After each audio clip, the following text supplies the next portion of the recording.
Hi, boys and girls, lads and lassies, and welcome back to another Wednesday night's TVs and movie. And tonight it is V, the original miniseries. You're supposed to go. Good boy. Tonight it is bomb. V, Because the original miniseries. I know is Morse for V. For me, what I remember more about the intro isn't. Well, there is the fact there is an amazing intro to it, but it's the click, click, click, click. Yeah. Yes. I was what they started. The original ones they actually started with, of course, was just the starring character. Yeah, cast. Uh-huh.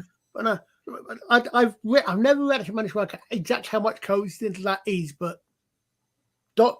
dash is Morse code for V. Mm-hmm. V, as in V for victory, but V is also the Roman for 5. Yeah, Uh-huh. And it's Beethoven. D dash is Beethoven's 5th. So there's a really weird connection there. 5th, 5 V. Yeah, but I don't think Morse code was in. I think Morse was invented after Beethoven. I think it was because it was during the rise of the British Empire. Because Morse wasn't. Because I mean, I'm not a great. A lot of people in the chat. I'm not a great a big listener to classical music, but I'm sure they're all sort of 1700s.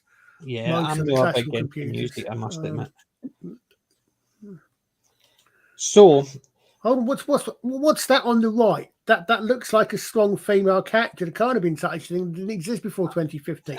It can be because it wasn't 24. But I must admit, I remember seeing this when it first came on, and I loved it. I loved it. I absolutely loved it. And in my research to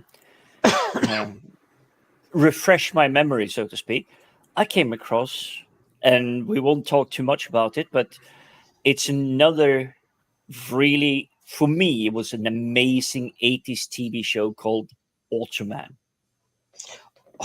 Cursor. Desi Arnaz Jr. Lucio Ball and Desi Arnaz's son, Desi Arnaz Jr. was top. Yeah. Well, I was so surprised to see it again because I always remember that, and now I'm literally at the hunt for another one that I saw, and I swear it's Star Trek: The Motion Picture because it has these James Bond-esque feel to it. But it has large space terminals and everything, and they go down the elevators. I had the visuals in my mind, but I don't know what the film or the TV show is. But I'm so surprised. Around that time, I remember was Street Hawk. Yeah. Mm-hmm. At the same time as Automan, and you also had like Battlestar Galactica, the original. You had so much creativity coming out of this era, and I'm so surprised that just watching and researching the original series, the mini series, and then there was a second series, and there was a third series that people really didn't care about. No, there was a TV show straight afterwards. That was the next year, and it was a continuation of the mini series, and it had the same cast, a lot of the same cast in it. That was really good as well. Then V the Final Battle, which balloons spreading red dust. No, sorry, that didn't work for me personally. Yeah, the final part. Then you had the series, which was effectively the aliens still own half the world, and they were trying to. Basically, it was semi-occupied, part occupied, part. Yeah, the TV show did actually take it on as the humans were the resistance on their own planet, but this one is an introduction to it. Was quite well done. It's a bit corny in places, but considering it was 83, It's not only there was 83. If my memory serves me, what was it, Kenneth Johnson, the guy that wrote it. I could be wrong about his name. It could be some other name coming back. I remember like Ken Johnson or something. He was forced to write the entire world building of it in like 9 weeks or something really stupid. He was literally just put in front of a typewriter, build the world, make this happen. Mm. Well, this V was actually never meant to be a sci-fi series. It was originally intended to be one where a fascist dictatorship gradually built up via the government takeover. So people had been voted in and they gradually turned it to a fascist country. But they recall that it's something along the line that this can never happen to us because we're America. Never believed it could happen, so they reworked it to be science fiction. So it was aliens coming down. They had no idea what 2022 would be like, did they? Yes, it's true. They never understood it. All they needed to do was wait another 40 years, and it would have actually just come across naturally. But that's what it initially was. It was meant to be the government. People being voted in. That's why there's the part in this when they're saying how did he get in power? And he says charisma, and he said all the right things, and people didn't challenge him until it was too late. And that's what they were going to do with the government. So you were going to get someone into power who had these, and gradually they would increase their power and turn it into a fascist state. And the executives decided, nah, that could never happen in America. And then they reworked it to be sci-fi, and then they said that would work, so they let it come through to show the introduction to a fascist state. I think it was done really well because you can see the similarities, especially with what was his name, Leonardo Cimino. He played Abraham. Yeah. You could just see all over his face, even with the wee subtle bits, things that were starting. You could see him just going, he could see it all starting. You could see it in his face. And the good thing is, you could see it in his face. It didn't need to actually, he did say it at some point what would happen when he was talking to his son. But you could see it, the build up to that just by the looks in his face. But great quality acting back in the days, and there was a lot of famous people that came out of it. But I'm having rewatched this and researched it for this stream.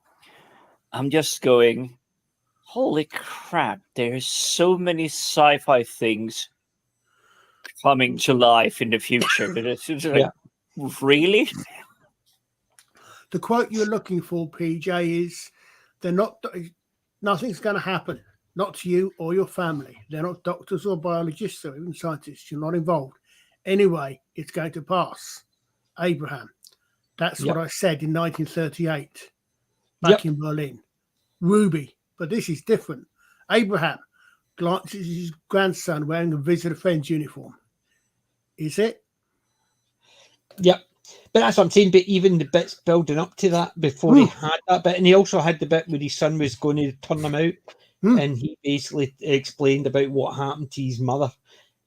But even before those bits, you could just see every time something was mentioned, you could just see his eyes sort of as if, again, here it comes. It was just very well introduced, the whole idea of it. Introduced. I'm tempted to try to work out if this came before or after David Icke went insane and thought we were ruled by lizards. He probably watched this and he fell asleep. Yeah. That's probably what it was. Yeah. He just probably saw the bit with the face mask get stripped off, and that's it. I think the other thing I did like is Gary from the start, the dedication to the heroism of the resistance fighters, past, present, and future. This work is respectfully dedicated. I thought that, again, was a very clever touch. Yes, to an extent, because they tried to do that in Star Trek, remember? And one man's resistance fighter is another man's terrorist. Yeah. So you have to be very careful with that, because... Well, it was brought home to me. I mean, back in the I can't remember when it was, but I saw an interview with, and I can't remember who, with a member of the cast of Blake 7. Right, my Blake 7 came out in the 70s. Yep. Right, and the quote was, "If you look at it from the Federation's point of view, we're the IRA." Which sadly made you think, you know, it suddenly brought into contrast, as you said, one man's freedom fighter. It's another man's terrorist. It depends what side of the fence you're on. Yeah.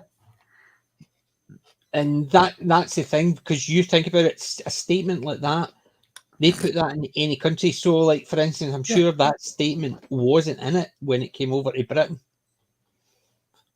You know what I mean? Because that was during the Troubles. Well, no, I mean, as I said, that was, I think, as I say, that was the point. Is it was the point that whoever it was making, and I honestly can't remember. I'm sure it was a cast member. Was exactly that. It's this is thing, and it's written to the point of view, and it's written to make the resistance guys, in this case, the heroes. Yeah. Yes, but I'm saying the statement at the end of it. Yeah. Oh, that. So I'm sure that was not, because I remember watching it, and I don't remember seeing it. I remember it being on there. I do remember it being on there. See, I can't remember it being on there. But it could have. Yeah, I'm on Colin's side here.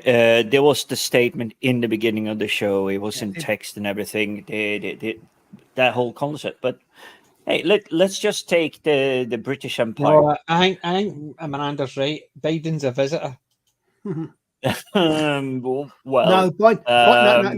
Biden is like the reason we're not being visited by aliens. They take one look at us and go past. Yeah, they just look. PJ crashed there, I believe. Oh, so for a second I had a quick look to see if it was mine, but no, he's back again. Yeah, you're back, PJ. Mine was still running. I didn't say. I heard you saying it crashed, but it was still running. Yeah, no, you completely crashed there for about 10 seconds ish. Completely froze. Oh dear. Oh dear, oh dear, oh dear. I can't. Yeah, but if he's the YouTube StreamYards doesn't like us talking about visiting fascist aliens. Aye. But even so, the V for visitor. Miranda, that was the one I was saying. Abraham, that was the one who saw the build-up of the fascist regime. He was really good. And it was just a shame, because he was the one that actually showed the kids how to paint V. Yeah. If you're going to do it right. Victory. V for victory. Tell your friends. But it was a little bit more attitude also from the 80s baked into this, wasn't it? It was, because I grew up in this time. Of course, I was quite young, but I did grow up in this, and they bullies, or whatever you want to call them, the kids with power that was somewhere between, say, 14 and 22, 23, that were roaming the streets, because we didn't have Nintendo, we didn't have internet. Yes, some people, the yuppie class, they had these like massive suitcases, and you lifted like a brick out of it, and it was a telephone. Yeah, you could call people, and it cost you like 50 quid a minute to call people on it. Those telephones, the big bricks. Yep. Yeah, but that's the time. Everybody was out and about when the weather was nice and clear. But you had the attitude. It was like the toughness and everything. And I keep forgetting his name. The camera guy. That is one of the main resistance fighters. Oh, Tony. Yes. His whole demeanor, his whole attitude is literally consuming that part of the 80s. It's not the drug, the disco, whatever. It's the street kid persona that he has. Mm-hmm. And it suits so well into building the resistance. Aye, because Tony and Mike was the cameraman. What did you think of the size of the camera? He was sneaking into the ship. He's sitting behind the barrel, holding a boombox, and nobody noticed him. You imagine a cameraman would be up going like that and record. Whereas then it was basically the size of a suitcase, trying to sneak it on and hiding just so he could record something with something that size. I was not myself when he was hiding behind those boxes recording things and nobody noticed them. Yeah. I mean, just imagine the maneuvering power and then how many today, how many hours do you need to go to the gym per week to be able to handle a camera like that? Yeah. Yeah. Mm-hmm. See, I thought in the TV show we were going to get the visitors' enemies, the enemy of my enemy. Yeah. Well, because the last episode, actually, it shows them buggering off back to the visitors' home. Well, some buggering off with the indication that we're actually going to meet them. Mm-hmm. Although, of course, all the way through, the other thing is, of course, is that there was a split within the visitors anyway. Because of course, yeah, they had the fifth column and the whole thing to deal with. Yeah. But do you know what I was laughing at as well? The reason they came to Earth to mine it. The food part I could get behind, I could understand. But they came for water because it's the most precious element in the galaxy. Really? So you didn't really? It's the most common element. Comet? Did you not just chase? Yeah, exactly. And just get ice off of that, or because water is abundant anyway. Go to Titan and just drill under the water. There's water under the ice. There's water there. What's the matter? Had they mined all the comets in our own solar system? Yeah, that's what I'm saying. It's basically they're implying water was scarce and Earth is abundant with it.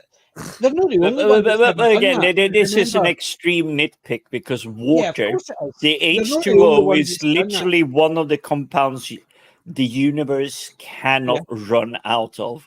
Mm-hmm. It's everywhere. They're not the only TV. They're not the only movies that did it. Remember the Ice Pirates? Same idea. Earth was a lost planet. Couldn't get through it yet. And water was a scarcity, and hence the reason why the pirates were pirating ice. That was the one with... you see, this is why I like films like... apparently, at one point in time, it was the worst film ever on Rotten Tomatoes, which is Solar Babies. But they done a more... what is it? A Mad Max kind of universe. Mm-hmm. Where government managed to hoard all the water and keep it away from you. Tank Girl. Tank Girl, similar scenario, but it's literally you can't hoard water. It's like the especially on a planet like planet Earth. What is 79% water? Yeah, on this entire planet. Yeah, basically, it's just hold out with your umbrella upside down when it's raining. You've got your water. Exactly. Condensation, that's what people gather water at night if they're walking through. You walk through with a tarpaulin. It's shade during the day, and at night it's a water gathering tool. Because it gets that called the moisturizer. The moisture sits in it and just pools. But that's what I'm saying. So even we things like that, because at the time we used to see things like Tank Girl, Ice Pirates, there was a few other movies. Water was a scarcity, and they were doing that. But then again, nowadays you don't. It doesn't. All they've done is changed it the other way around. Because you remember Signs, the aliens that came to invade Earth, and water could kill them. So they come to a wet planet and try and invade it when water can kill them. Yeah, just moisture in the air could kill them. Rain anytime could kill them. So obviously that had to be filmed in America because it couldn't be filmed in Scotland because they would last less than 20 minutes before the rain got them and killed them. So we would actually be safe over here in Signs. The only time I think I saw that done was incidentally something else that Kenneth Johnson came out with, which was Alien Nation, where the aliens were allergic to salt. Now, I'm not sure how scientifically biological that would actually be, but they're not on a, so they have to stay away from the sea. That worked. It works because they can actually do, but even in Signs, even if they wanted to come here, where could they actually go on the planet Earth? That there's very few places that don't get rain. I think is it Mojave Desert? Is the driest place. Actually, no, I'll tell you what. We'll bit of trivia for you. The largest desert on Earth. It's called Antarctica. But the definition is no rain, and there's large parts of Antarctica which never see rain apparently. Yes, that's true. That's the one. It's not Mojave. It's the driest place, and it's in the middle of Antarctica because they might have done Miranda. They might well have done Miranda. They might well have done. It's a good question, that. But that's what I'm saying. They can travel between stars, but they can't purify water or synthesize their own food. They synthesize their own food. I can understand because accordingly they had to kill it or it had to be freshly dead. So that could be why, but that's why they had to keep all the humans alive. Yeah, that's true. I mean, so they could actually synthesizing food might not have worked for their biology. So, but the water part was that was the main thing. But I would have. I mean, if I were being really thoughtful, I would have to say, how would a species that has to kill everything it eats and eat it then or while it's still alive, how would a species like that actually be able to evolve intelligence? But I don't know. I mean, it would seem to me that, okay, so one of the things is that, food, if you ever play a game like Civilization, what's the first really big invention or discovery that you come up with that lets you progress anywhere further forward? Granaries. It's farming. Granular farming and food storage. Exactly.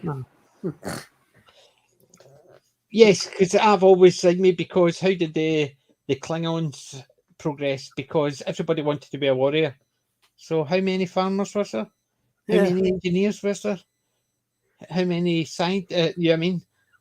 It's when they always have a warrior society, it always never works for me. So obviously that's why the Vikings never. The thing is, the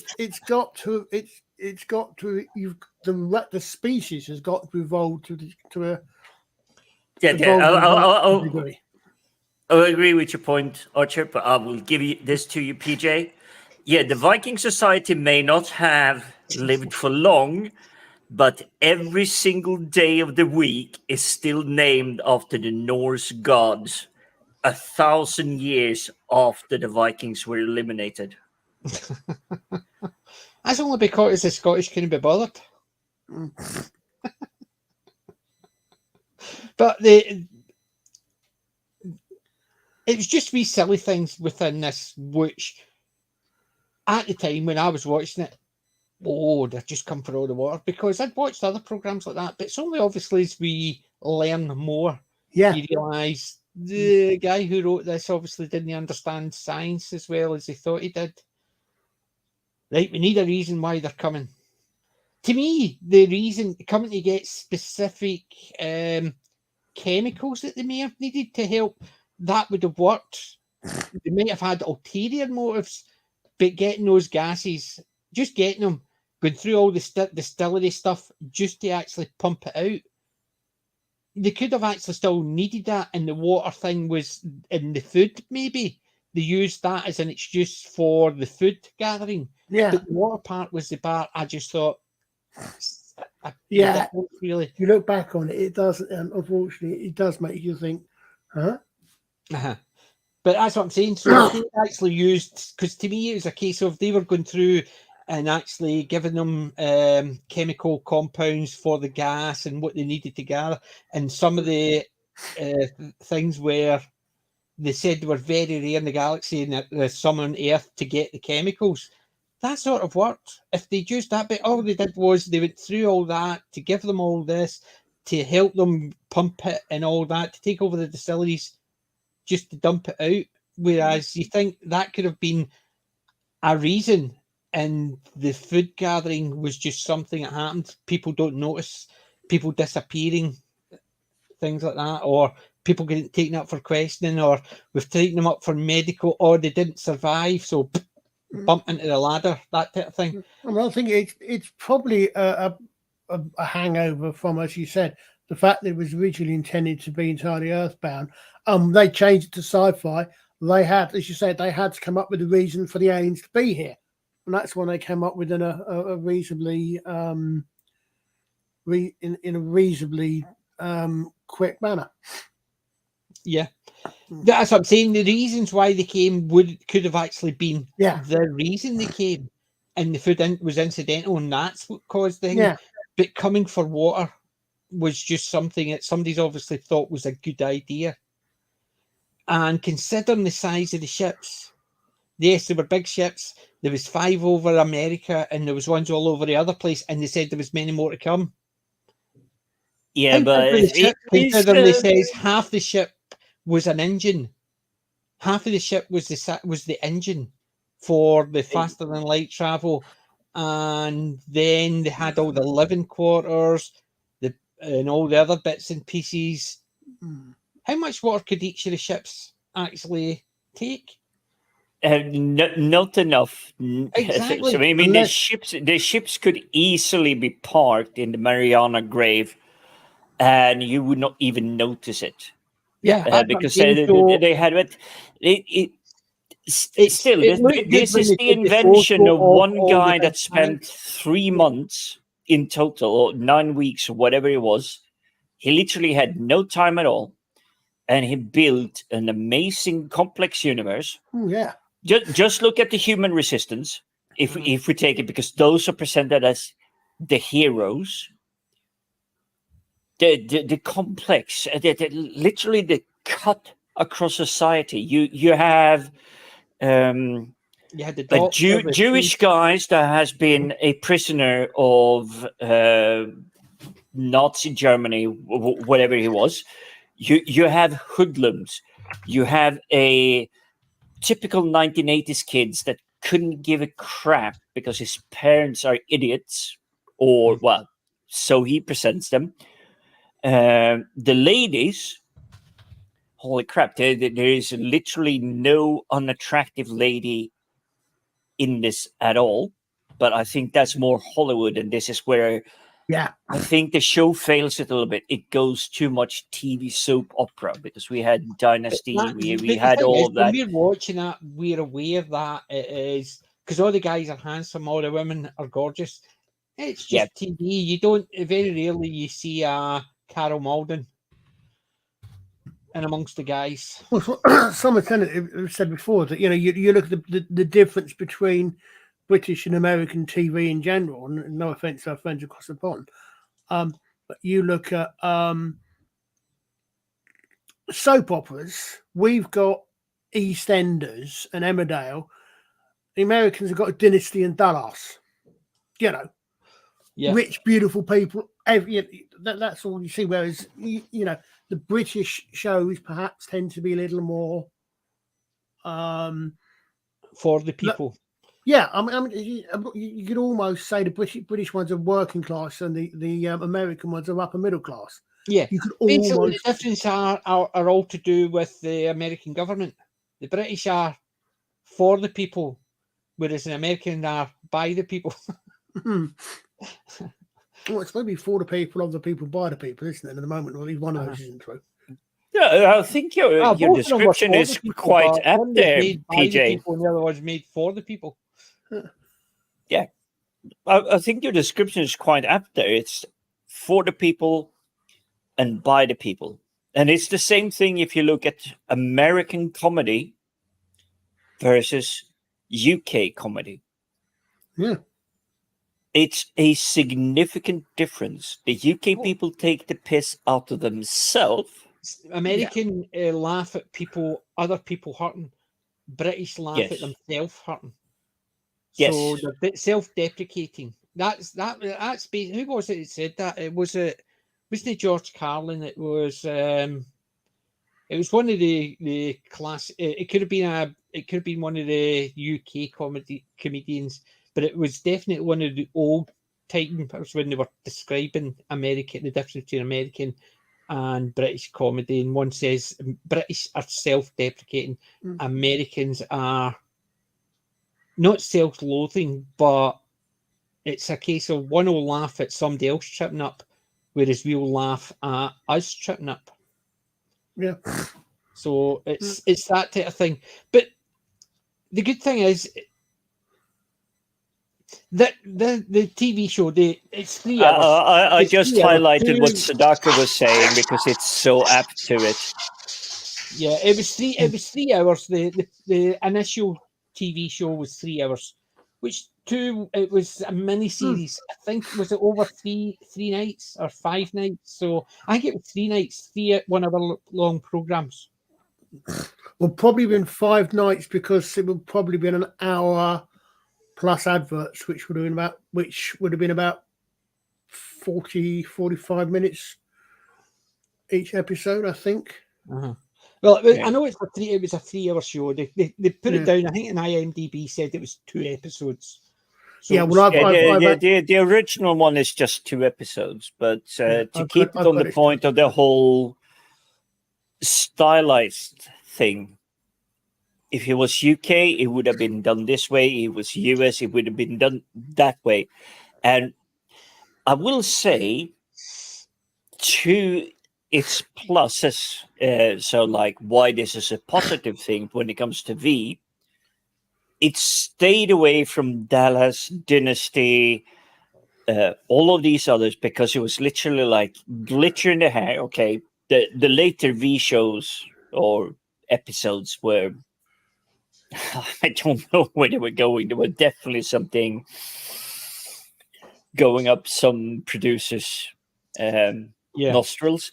But it is the whole look at Dallas and look at the Dynasty, the glare, the shininess, the ultra lit, the shoulder pads, the overdone makeup, all of that.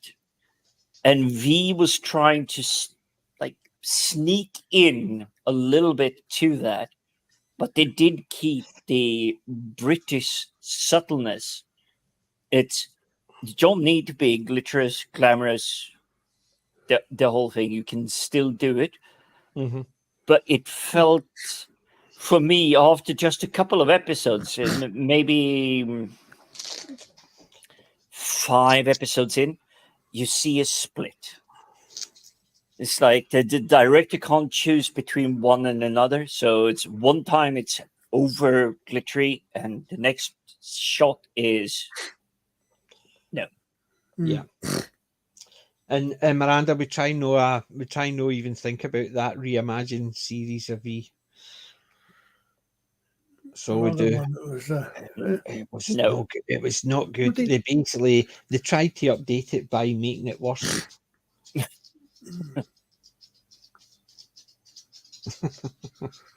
Yeah, I think I remember that in the remake. That was part of it. But I like the idea as well that the aliens they decided to make it easy by taking on basic human names, which was John. fine until we met Willie. You're just what? I am just. You're just what? I am just. Sorry, English is no good. I was meant to be based in Saudi Arabia. And you're sitting there thinking, so why is your name Willie? Sure, it would actually be a local name if that was the case. So their naming convention where they were meant to be based didn't work. So the ones that were in America could speak English, and they were all called John, Diane, Marc, unless they changed his name to Willie when he was moved to America, possibly.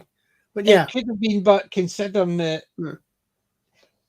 it should have been something I would have mentioned. Yeah. Yeah, it could have been something they would have mentioned. I am, and give name. Sorry, that's the name if I was meant to be there, because he couldn't speak English well because he was still learning it. But it's just wee silly things. But to me, that's all they were, just wee silly things. The story was quite good. The introduction of your main cameraman, and I knew that was going to happen later on.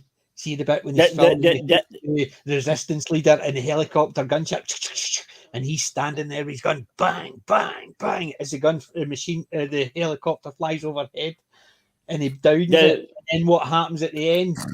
The girl, the leader of the resistance, just stands up, hands her gun at the spaceship coming overhead, going doo, doo, doo. She's going bang, bang, bang, and as it goes overhead, somebody shoots it down, and you're sitting there thinking, she must have seen some of his broadcasts because she just copied that from the beginning of the movie.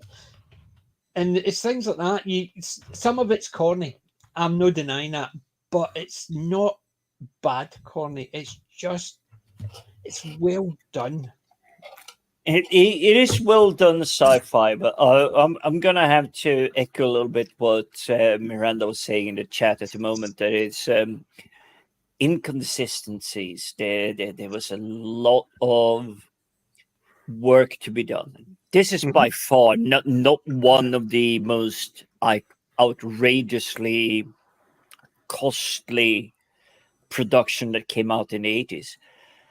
But they played it well. Just look at this backdrop that we have on the screen at the moment. Look at those uniforms. Look at those costumes. This is when they actually hired someone to go back into the back room, put up a proper sewing machine and everything. It was like, how do I actually make something like this? Do you know about the good thing about those costumes?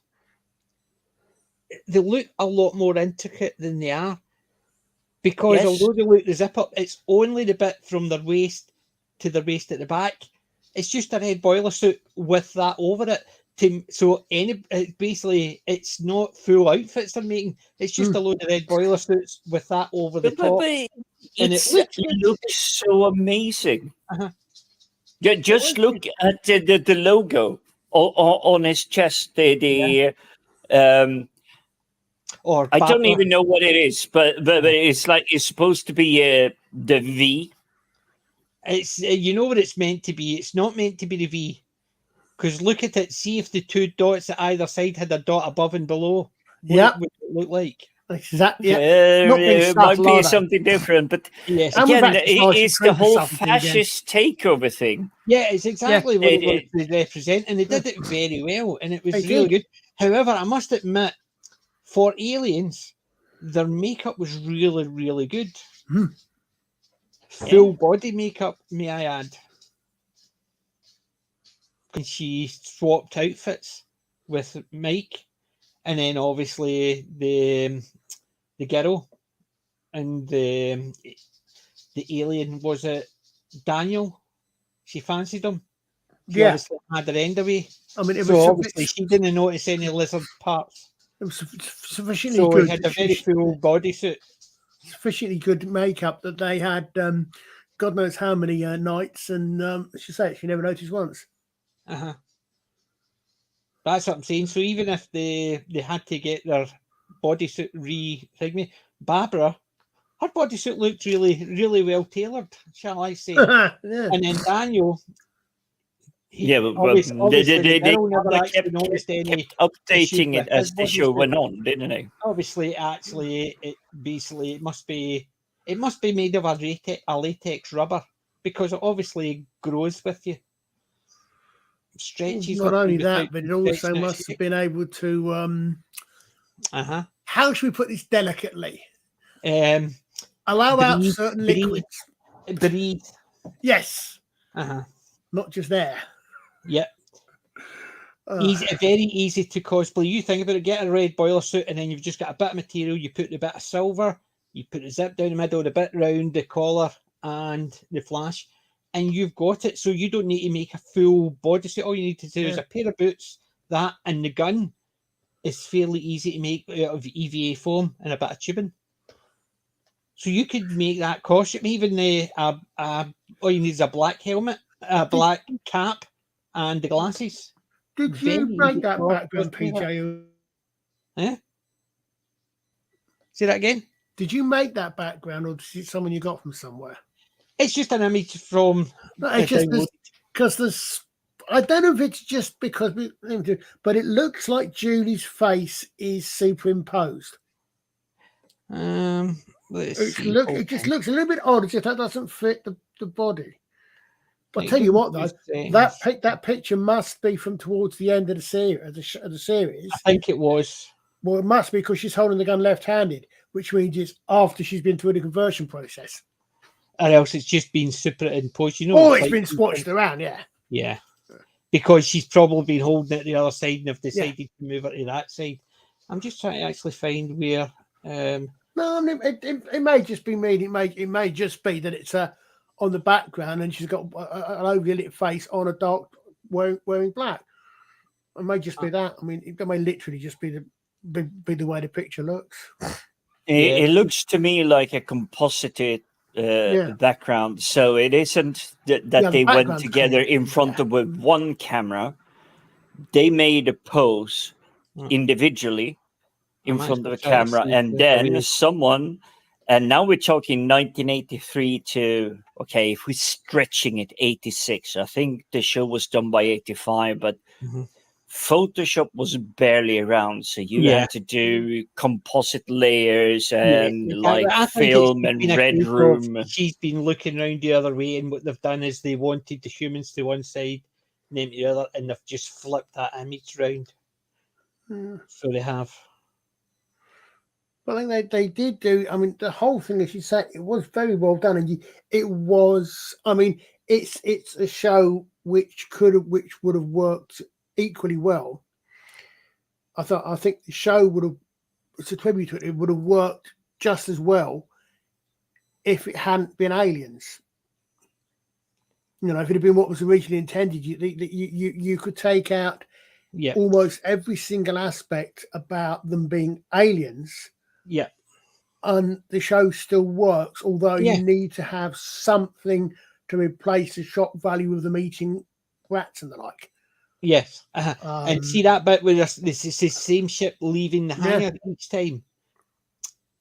Yes, no. The ship was modular. So when they needed the big ship right at the beginning, it was all the modular bits put together.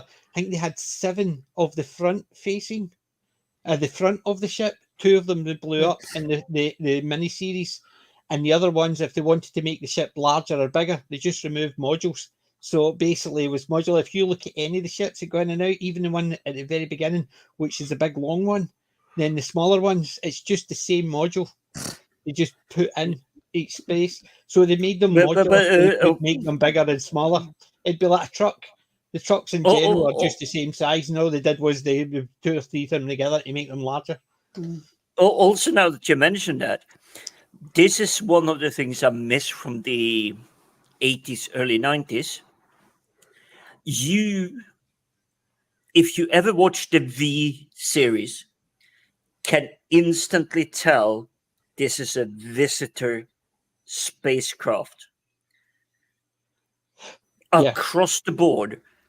Look at Star Wars these days. You can't tell who it belongs to. But that's another thing as well, right? It's visitor spacecraft. Was it Miranda had said that was that not the same spaceship from Alien Nation? Alien Nation. but it was not the same spaceship from. Oh, what was the one? Independence Day. I was thinking that they look very similar. It looks like it, but that's the thing, because they're trying to make these the big, make them look large and impressive. They always seem to make them flying saucer shaped, and that's the problem. No matter what, they all look the same because they're effectively just big flying saucers. And some of them have got a bit jumping out here and there, but on the whole, the shape's the same. Because when somebody's actually saying, right, we want this big alien ship, right, what's it to look like? A flying saucer. Well, saying that Independence Day, there is no second one, and I know the third one is coming out, but okay. Independence Day, flying saucer, it looks amazing. It looks like it can fly. It looks like it can do what it reads on the tin. Yeah. It has all of these amazing characteristics to it. And that is something, bringing it back to V, you look at the saucers, because let's face it, Independence Day copied that, placing saucers across the big major cities across the globe, da-di-da. They had all that. But it is the visual dream or imagination of the visual artist, the VFX guys, that brings it so much more to life, because they can make it uniform, even though it's a smaller ship, it's a bigger ship. It ties the concept together. And today, I watch a sci-fi show and I just don't see that anymore. Well, again, I think it's because you got a lot of practical effects. Again, I'm trying to remember there's one of them, and I can't remember if it was Independence Day. I'm pretty certain it wasn't Alien Nation, because I don't think we ever saw any of the alien ships in Alien Nation apart from the first film, where you actually saw the ships were actually attached to a larger ship. So you actually saw sort of like almost like blisters on a larger ship, which then detached and actually flew on their own. So I'm not sure if that was V or not. I remember seeing that from something, but it might have been Independence Day. Alien Nation, as I remember it, is basically you start with it when they're already integrated. Yeah, exactly. So you don't get to see much of their spaceships. You actually see, if you go to the first of the movies, the TV movies that they made after the show was cancelled, actually you see the start and the finish that actually takes place on a slave ship. But within the series and within the other movies, no, you don't. So I say I'm pretty certain it wasn't that. Yeah, you're right there, Darren. Actually, yeah, exactly. In fact, I wonder. I'm trying to remember. There was a mini series of that as well. I wonder if they were the same. I'll have to check it out again, see if they might have used the same props again. Yeah, Charles with Them is a very good book. And I actually made the mini series was quite good as well.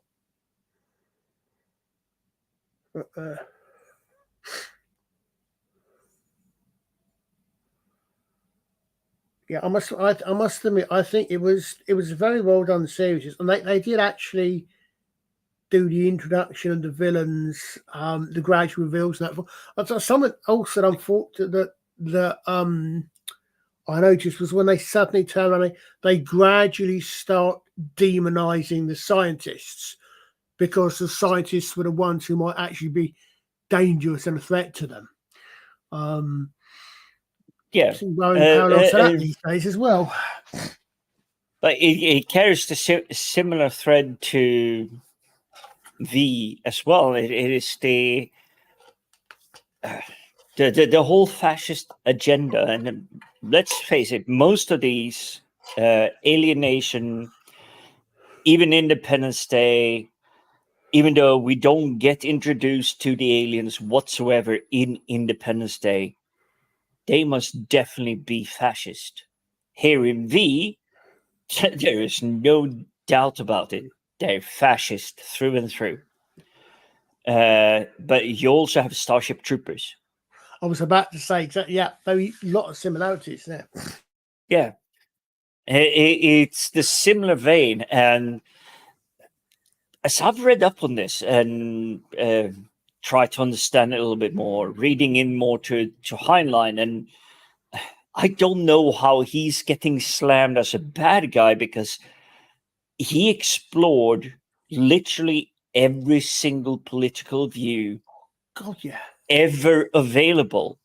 The moon is a harsh mistress is communism, like full-blown Marxism. The whole harsh mistress has got some of the most challenging questions about government I've ever read. Yeah, it's just a about tough one bit read. Just when they're discussing how government should run, what's the best sort of government, and it's really interesting. Even if your immediate reaction is no, that's a horrible reason to see the government. In reality, you think why?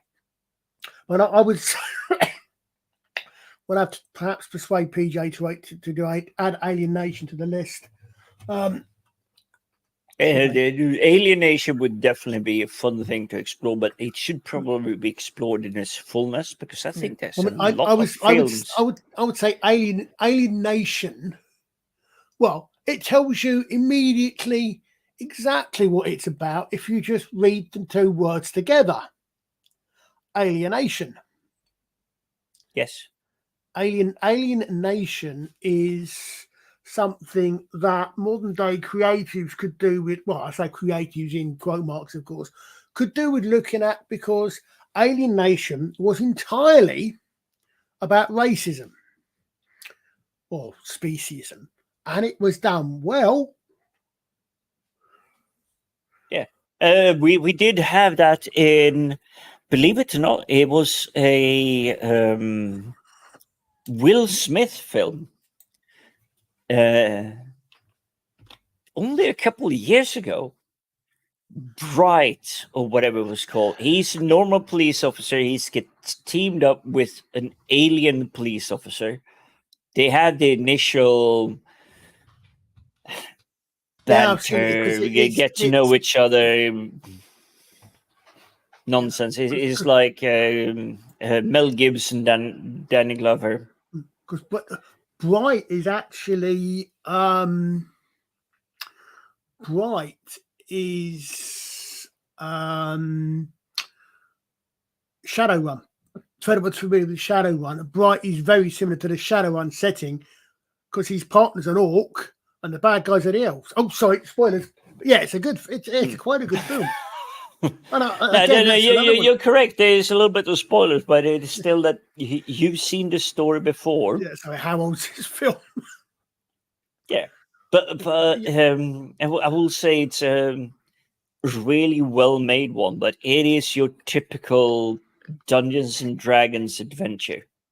Sadly, script overall not too impressed.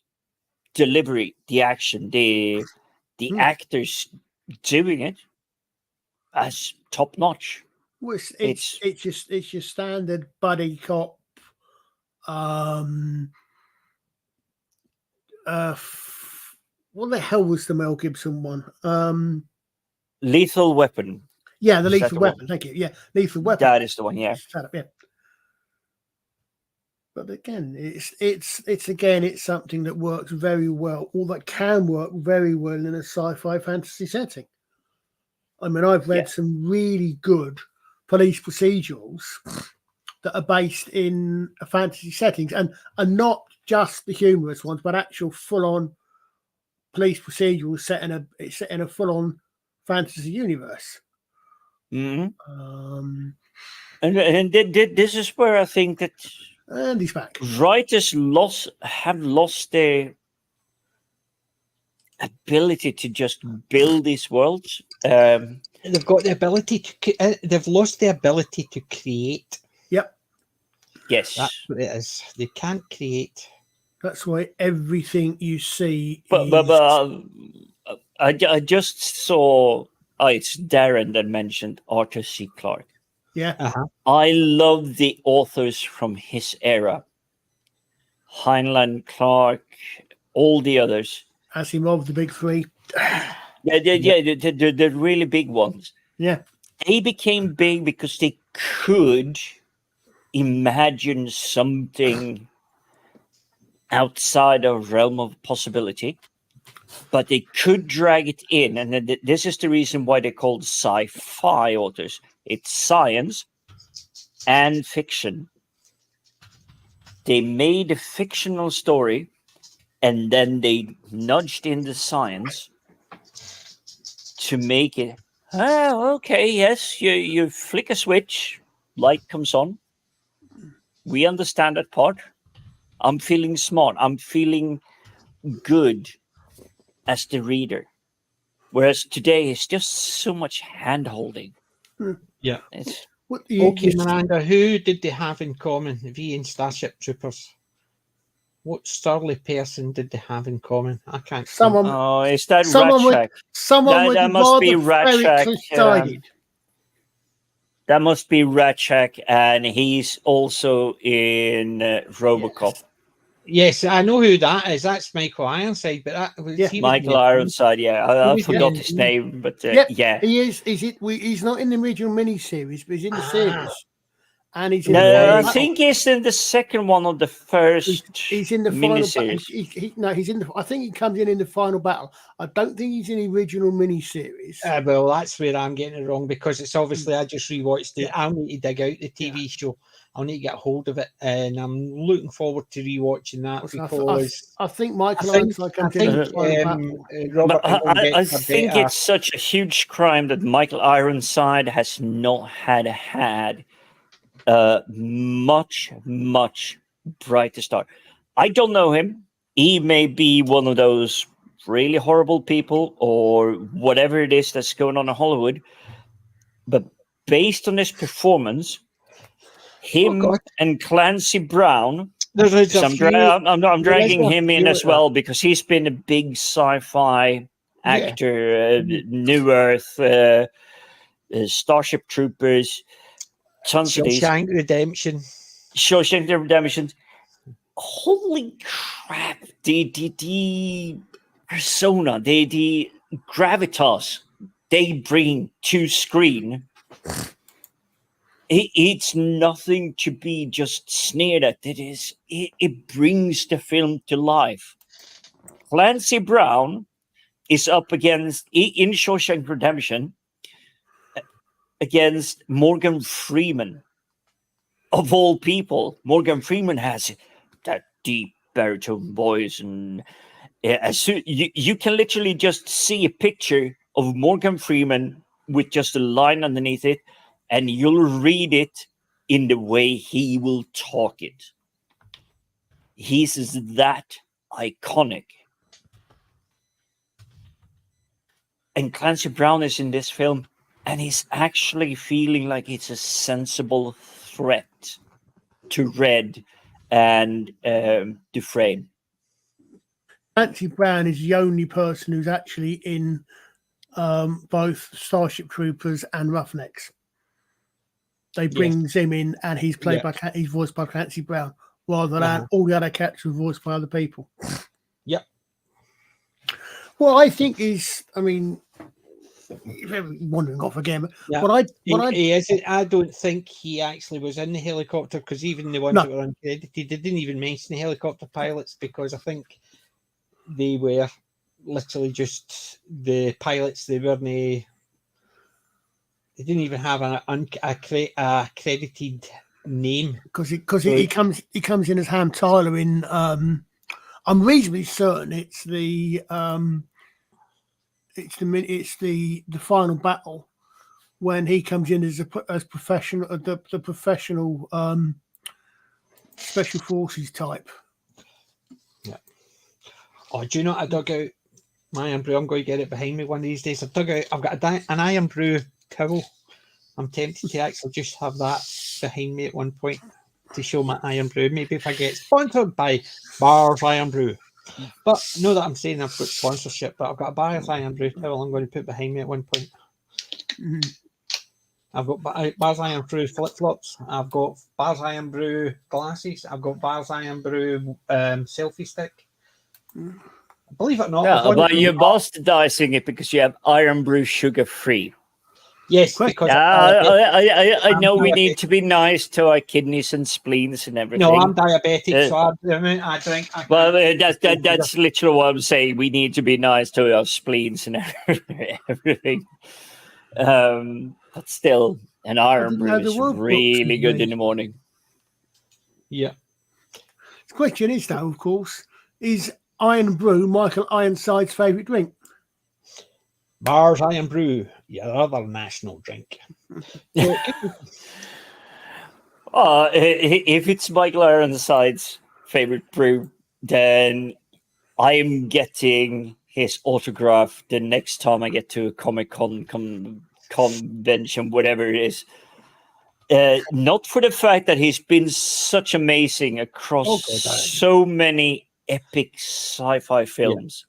Total Recall, V, Starship Troopers, and tons of other stuff. I've always liked when he comes on screen. Do you know who he's like? He's like, is it Kurtwood Smith?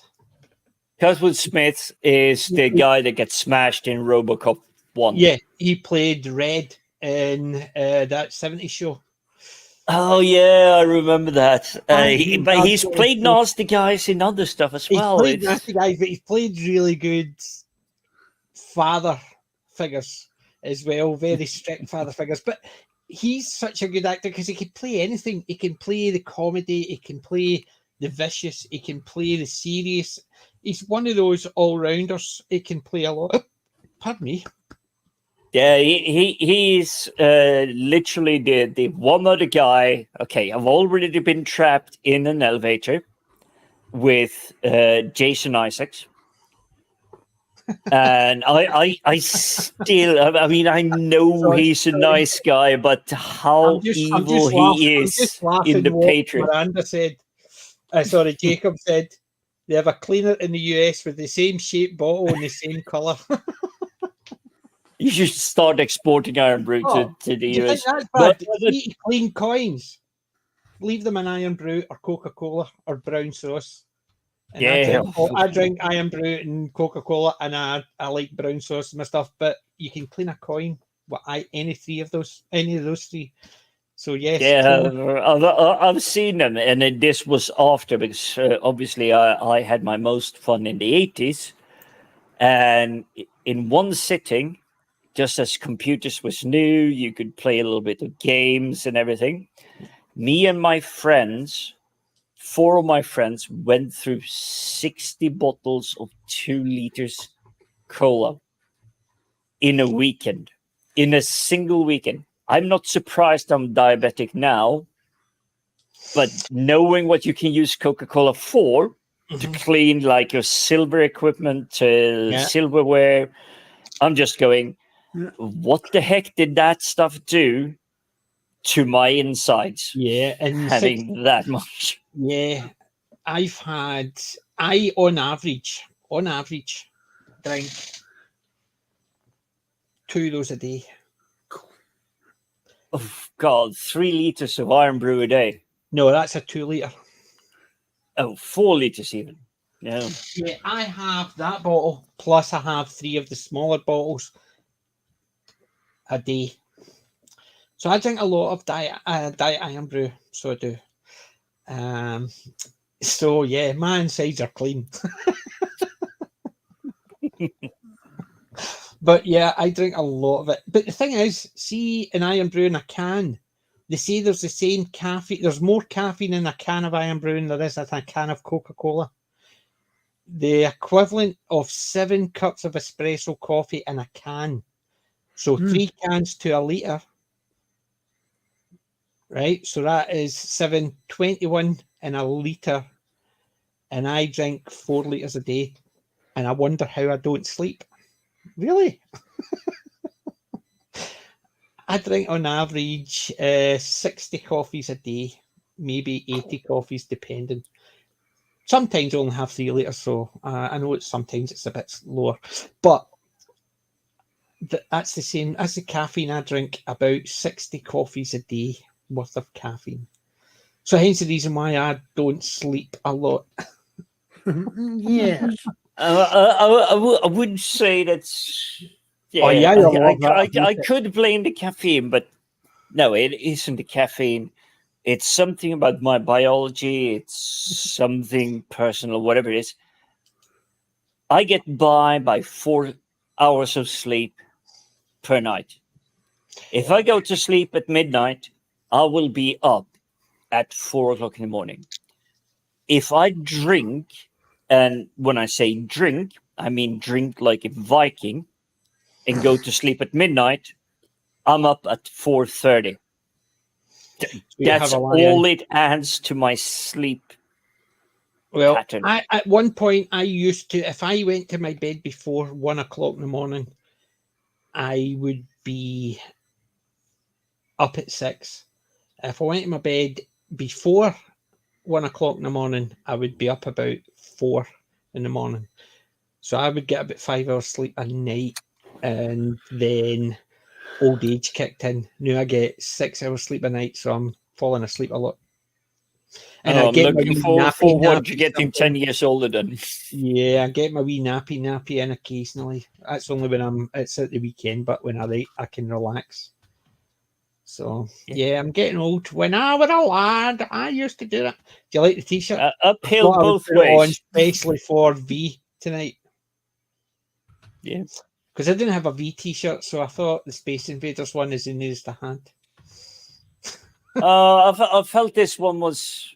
I've shown it before, but I felt it more appropriate. Trust me, an engineer lighting a TNT, and because that kind of felt how the invasion from the V was.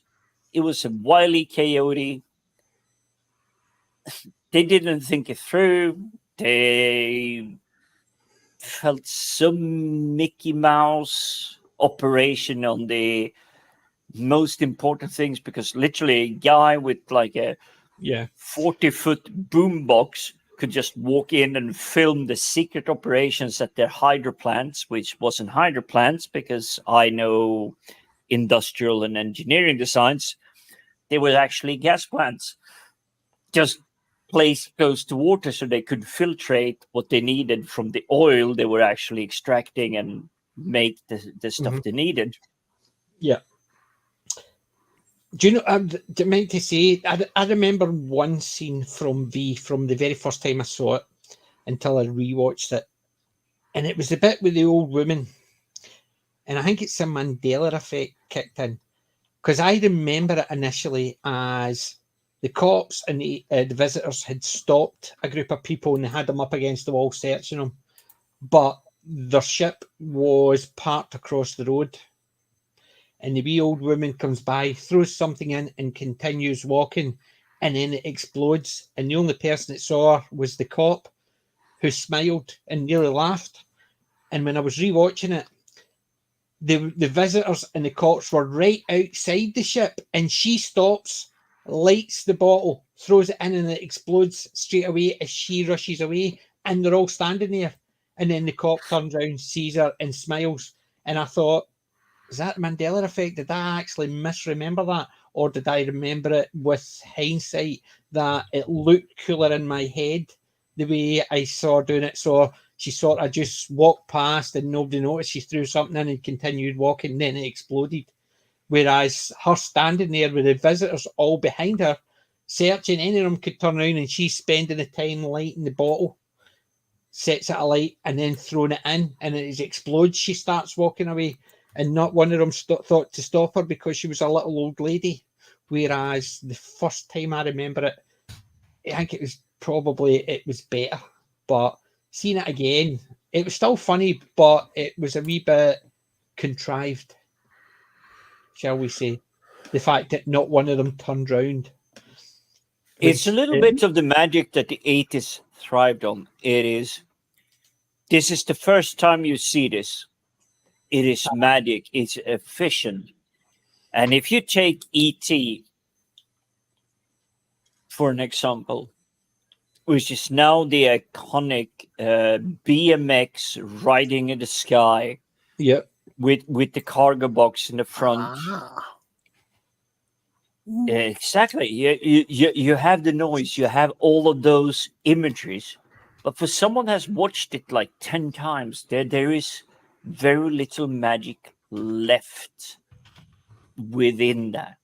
And it's the same what were you describing with the old lady being able to get away with it, because it's the first time. It's very novel. It's very new. Mm-hmm. But that's what I'm saying. I just remembered it differently because, but there's Miranda saying at a time her best friend called it out. How the hell did she get away with that? And that's exactly what I was thinking when I was rewatching it. The way I remembered it, I could understood how she got away with it. She just walked past through something in and continued walking, then it explodes, and basically there's a panic.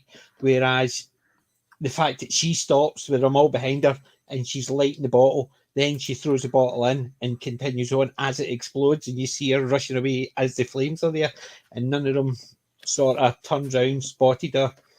So none of them were watching anything except the people against the wall. It just watching it again, it's just a case of how the hell did she do that without anybody noticing it? It's just weird how you remember things slightly differently.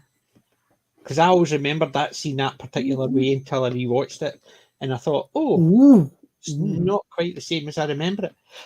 Near enough. But we do have something along the line of that.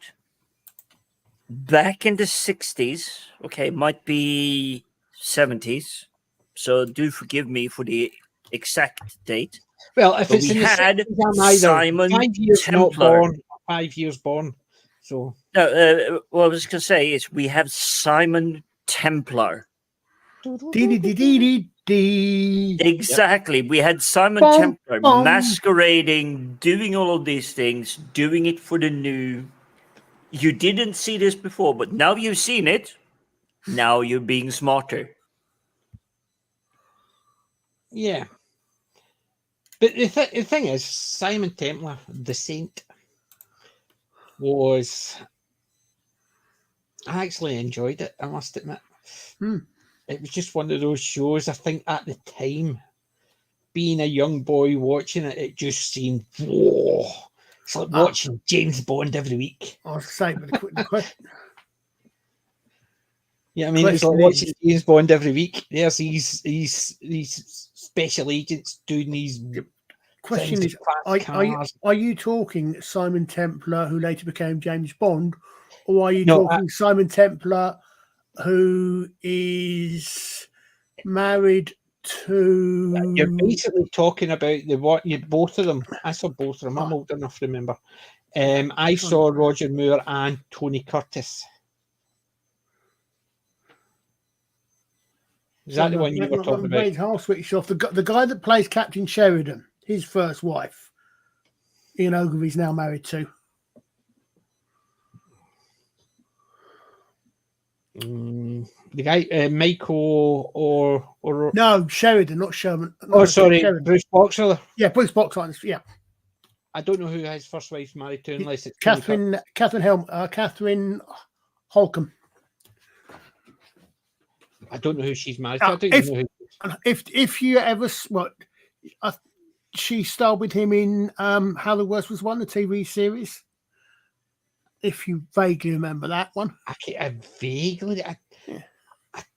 It's no one that I've seen a lot of. I've seen one or two because I recognise the name. But also called McMahon's. Was Desi Arnaz was in it. I think Bruce Boxleitner was the older brother. She was the oldest sister, I think. But yes, Tron guy. Yeah, of course, Bruce Boxler, yeah. But was it Tony Curtis and Roger Moore were the Saint? No, that was the Persuaders. Roger Moore was the Saint. Roger Moore and Tony Curtis were the Persuaders. That's what it was. I was getting that one mixed up. Yeah, the Persuaders. I remember Roger Moore being the Saint because he just did and he just sort of glanced up. Roger Moore was the black and white intercolour Saint, and then Ian Ogilvy was Return of the Saint. Ian Ogilvy. That's what it was. Which, in fact, come to think of it, also actually was in Babylon 5. Yes.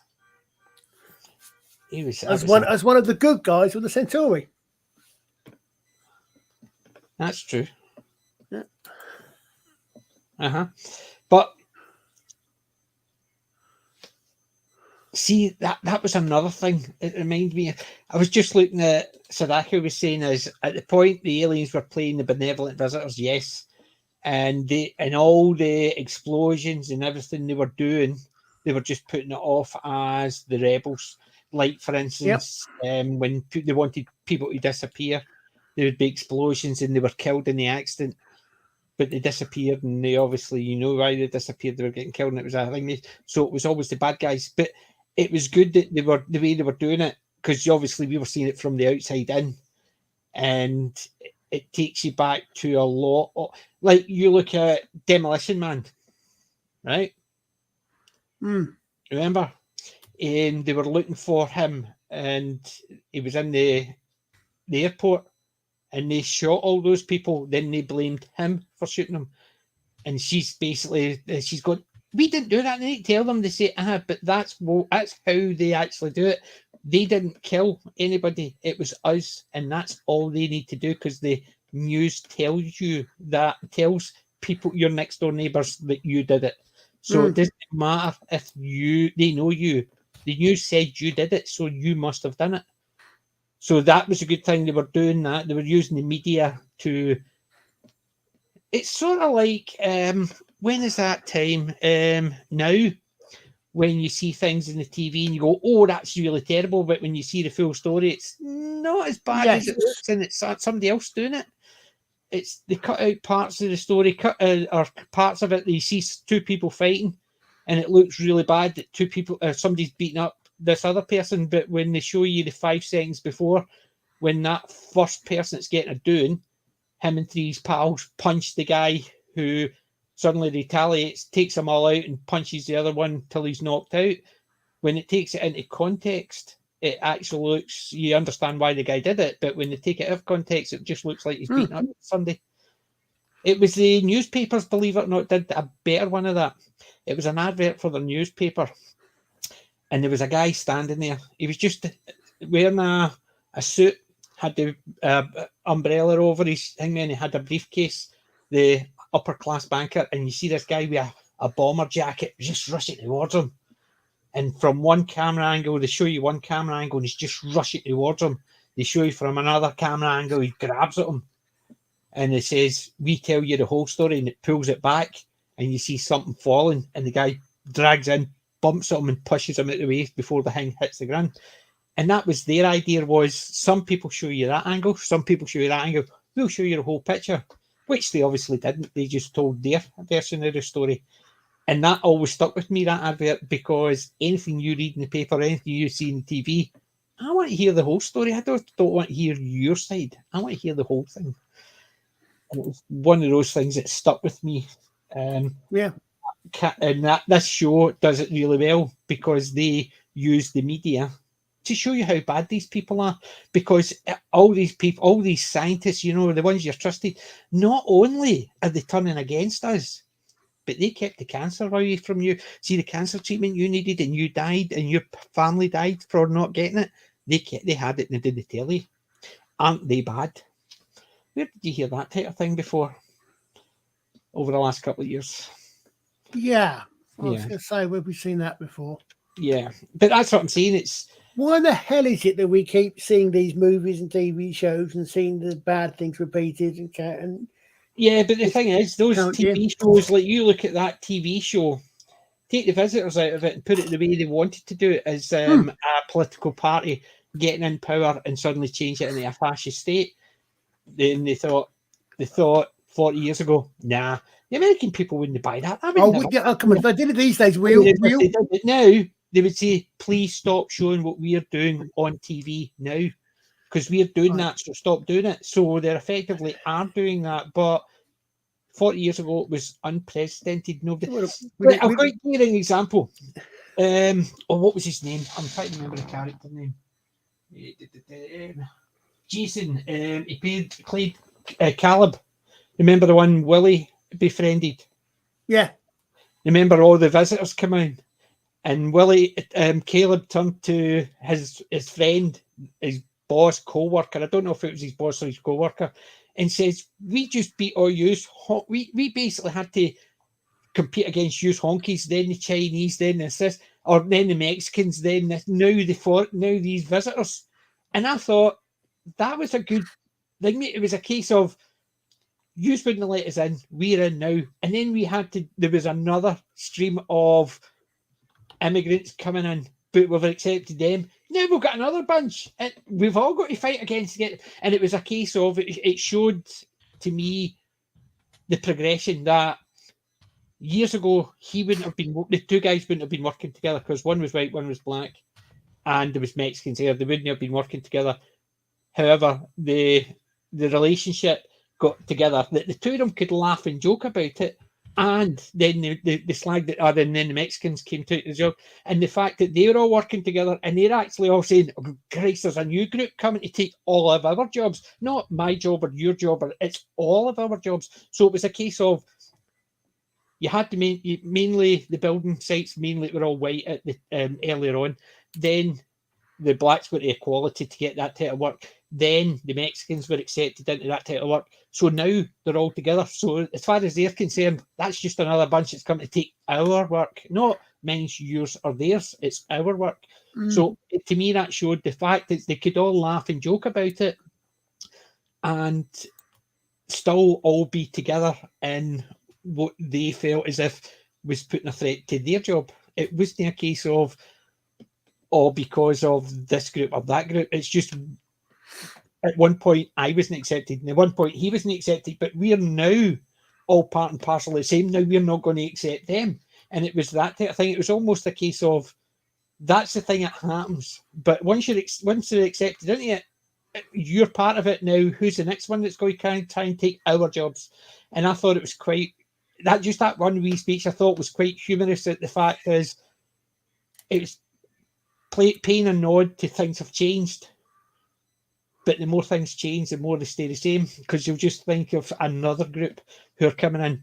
Like, for instance, you used to get in the UK, in the 60s, you had a lot of Indian and Pakistanis coming over to do, and it was because there was a lot of jobs that a lot of people just didn't want to do.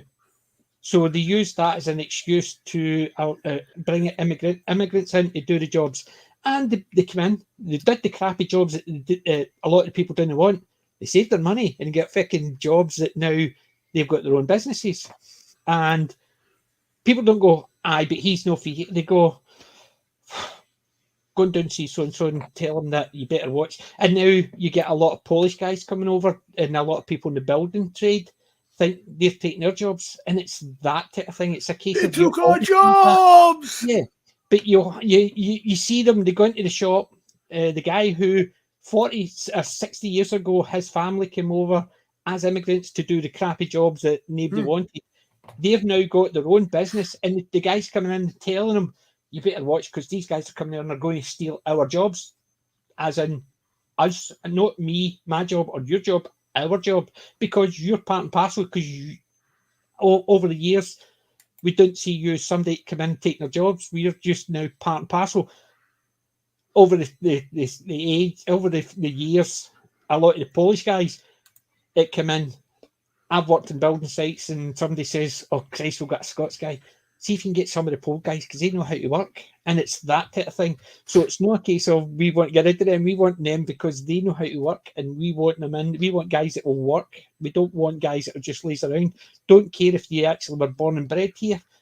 Don't care. If you work, you do the job, we would rather have you. So it's that type of thing. And that wee speech was one of those speeches to me, was a case of, we're all in this together. So who are we going to get next? And it's that type of thing. So as people come in, they say immigration's bad, but it's not the immigration's bad, it's acceptance is bad. Sometimes people go, they're stealing our jobs. Well, actually, we would rather have them because they work harder. Even actually, apparently, they quite literally put into the the cultural norm. No, the diversity of women power apparently literally had that.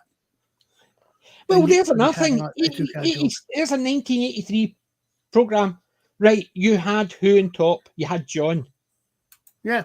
Who was his next in command? Diana. And she was the one that effectively ran a lot of the security, the interrogation, the conversion. Yep. She just didn't have one job. She had about 3 or 4. So he was just in charge of everything. But Diana controlled about 3 or 4. She was second in command. Plus, she controlled a lot of the stuff around the ship. Whereas he just basically says, I need this done. And she says, whatever way you do it is your way you do it. And she seemed to have, because they would even come to some other ones would come to her because she had more say with the Emperor than John did. And it was, there you go, there's a woman right at the top. Well, yeah. I mean, you've got Faye was one of the 2 leaders of the resistance for start. Yeah, she was, who was the leader of the resistance? The woman who was giving her advice, the old Jewish woman. She was the one that was the mentor to her, telling her how to do things, or not how to do things, the best way to put herself forward to give her confidence. So she was, and that was 1983. You had a woman in charge of the resistance, mentored by an older woman. You had a woman who was second in command of the visitor ships, who was in charge of the ground forces, who was the captain, the black guy. Remember the one? I'm a father as well. We'll give you until 4 o'clock. Then he attacks earlier and does all that. But and who was it? Who was the? Which I thought initially when it was shown, the younger brother was in that, breaking into a house, watching the telly in the house, a bit of this and a bit of that, and talking street and all this, and his brother's going, just stop talking like that. He says, this is me. And then with when his brother gets killed, that scene with him trying to say, you don't shoot the doctor, you shoot the other one, him. He was talking about him. That was quite an emotional scene about him losing his brother. He was so focused in that if anybody's going to get it, it's me, because I'm a nothing. He's the doctor. You don't shoot the doctor. And she's saying, he's dead, Ben. And he just loses it. And I thought that was quite an emotional scene. But initially, when you were first introduced to the Ben character, it was almost a case of quite cliched. He talks jive, and he's on the street. He's a bit of a thief. He was quite a cliched character. But at that point, when his brother died and he had to step up, was quite a powerful. And I thought that was a really good scene. It was one of those ones you go tugging at heartstrings, and it was really emotional. Just the way he was acting, trying to actually convince himself his brother's going to live and it's him that's going to go first. I thought that was a really, really good scene. It was just so well done. I'll tell you someone else I'm thinking typical ages that reminded me. You remember, I can't think when Lydia came in. I don't know if she was in mini shoes or didn't make her TV shoes. I don't recognize the name Lydia, so she's probably coming in. Blonde visitor. There was very the much. The only blonde visitor I remember was Barbara, and I don't know why I remember Barbara. There could have just been a couple of things I can't remember. But there was very much a an Alexis. What the fuck was a blonde character in Dysentery? Oh God, I don't know. I didn't watch it. I've always. There was. You literally got a blonde and a brunette always at loggerheads. Oh, that was Linda Evans. Linda Evans and Joan Collins in Dysentery. Sorry, Dynasty. Very much a very similar vibe. I thought. It's literally what I'm saying. It is like it has so much of the feel of the soap operas from that era. Yeah. So much of that was in there. Not as necessarily. I mean, that something was popular, wasn't it? I mean, but see, the thing is, you think about it. Even at the time, you have a woman boss. There's not going to be a guy who's trying to nip at her heels and be bitchy to her, and the two of them smiling at each other and being bitchy. You would have two guys sort of being sort of thumping at the chest to each other, having digs at each other. Then you would have two females doing it. Very rarely you had anything where a male and a female would be at loggerheads to the point where they would be bitchy to each other, or they would be smashing their chest, going, yeah, I mean, to each other, because of the dynamics just wouldn't work. She would probably be bitchy at him, and he would be very aggressively testosterone, and it wouldn't work. The dynamics wouldn't work with that. So you never had, if they needed that type of drama of somebody trying to oust the other, you would either have two guys or two women because of the dynamics of it. Very rarely, even 60s, even early 60s, 70s, 80s TV, if there was somebody that's in that position, you very rarely had a woman and man competing in that respect. Because they wouldn't be able to. You could have two women smiling at each other saying bitchy things, or you could have two guys smiling at each other being very derogatory towards each other. But you wouldn't we haven't still solved that whole part. Men and women are not equal in any aspect. No, but women are extremely clever, very much social creatures. They understand the intricate dynamics of social interactions. Just like, oh, I'm slighting this one off and everything. Whereas men is, I can deliver. And if someone is standing in my face or calling me an idiot, I'll punch them in the face. Yeah, but that's what I'm saying. But even if it was a case of it was barbs, so like you had Dynasty, you had JR and Chris Barnes. Was it Chris Barnes? The two of them would be always at loggerheads, try to outmaneuver each other, try to be snidey to each other with a smile, so other people think they're friendly. But the two of them are very big rivals, so they would actually always try and undercut the other one, make the other one look foolish. Whereas the two women, it would be a case of they would be smiles, but they would be things like, "Oh, did you not manage to do your hair today?" It would be more personal digs, whereas the men would be more aggressive, passive-aggressive digs, and it would be different type of things.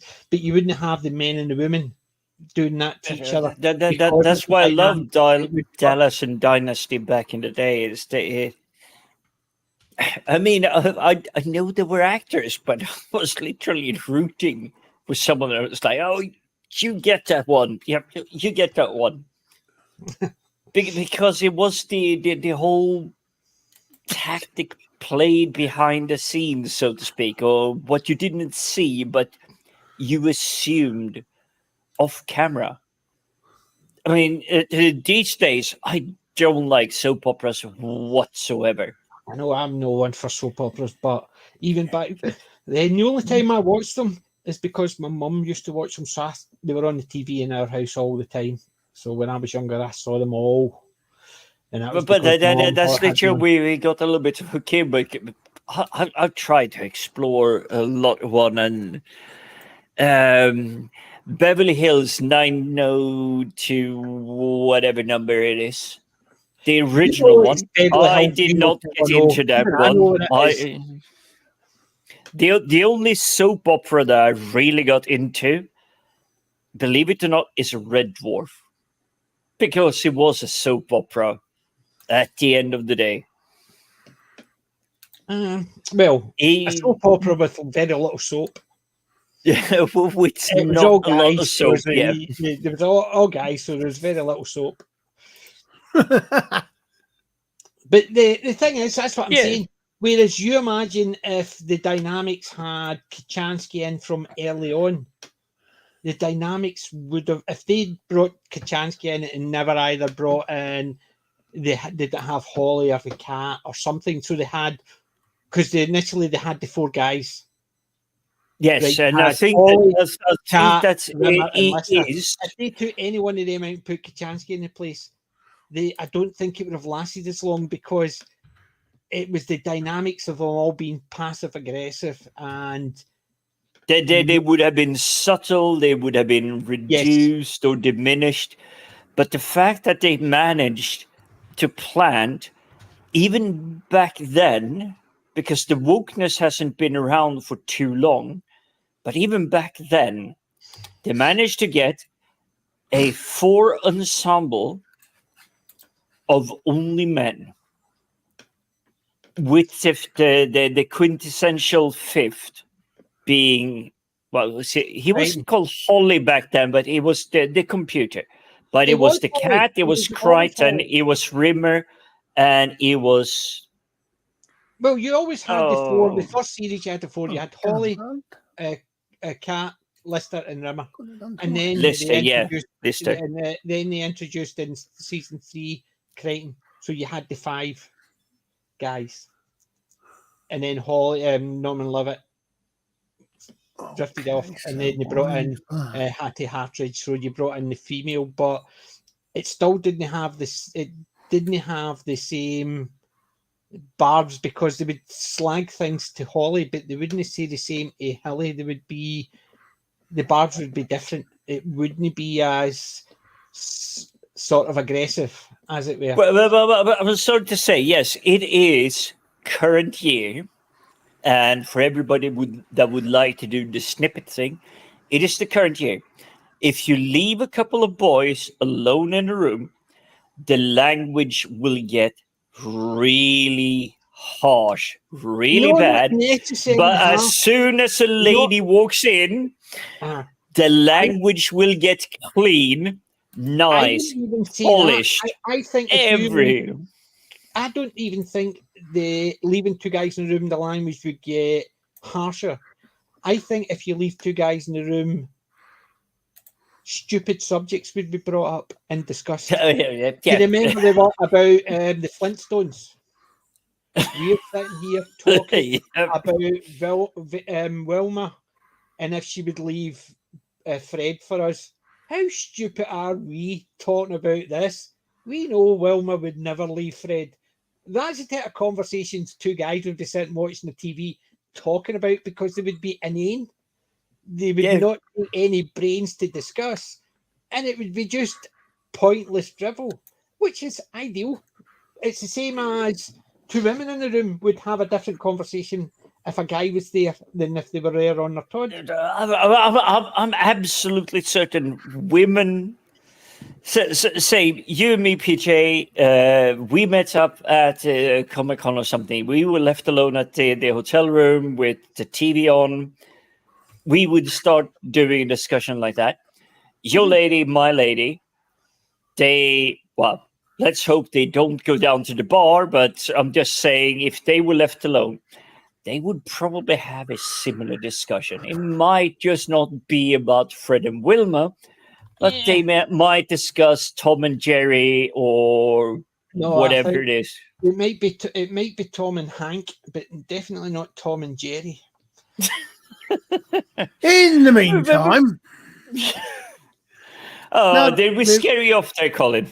No. I've been partially listening because Miranda has just sent me down a bloody mine. You're looking for books. I've currently found, according to Wikipedia, 16 V novels plus a couple of collections.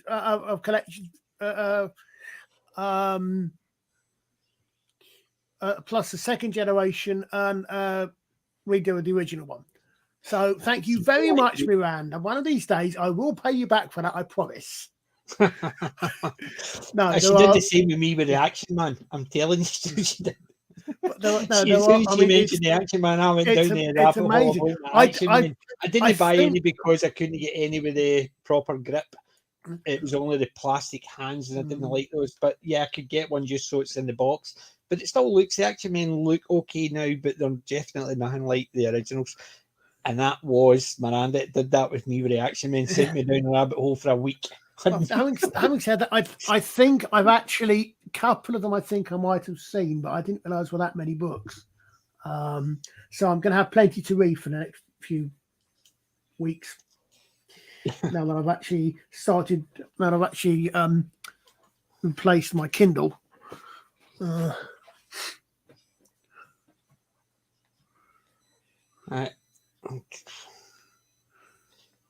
Yep. What you said about limited opposition made a good regime. Looks like a good guys. It's true. Yeah, and it's the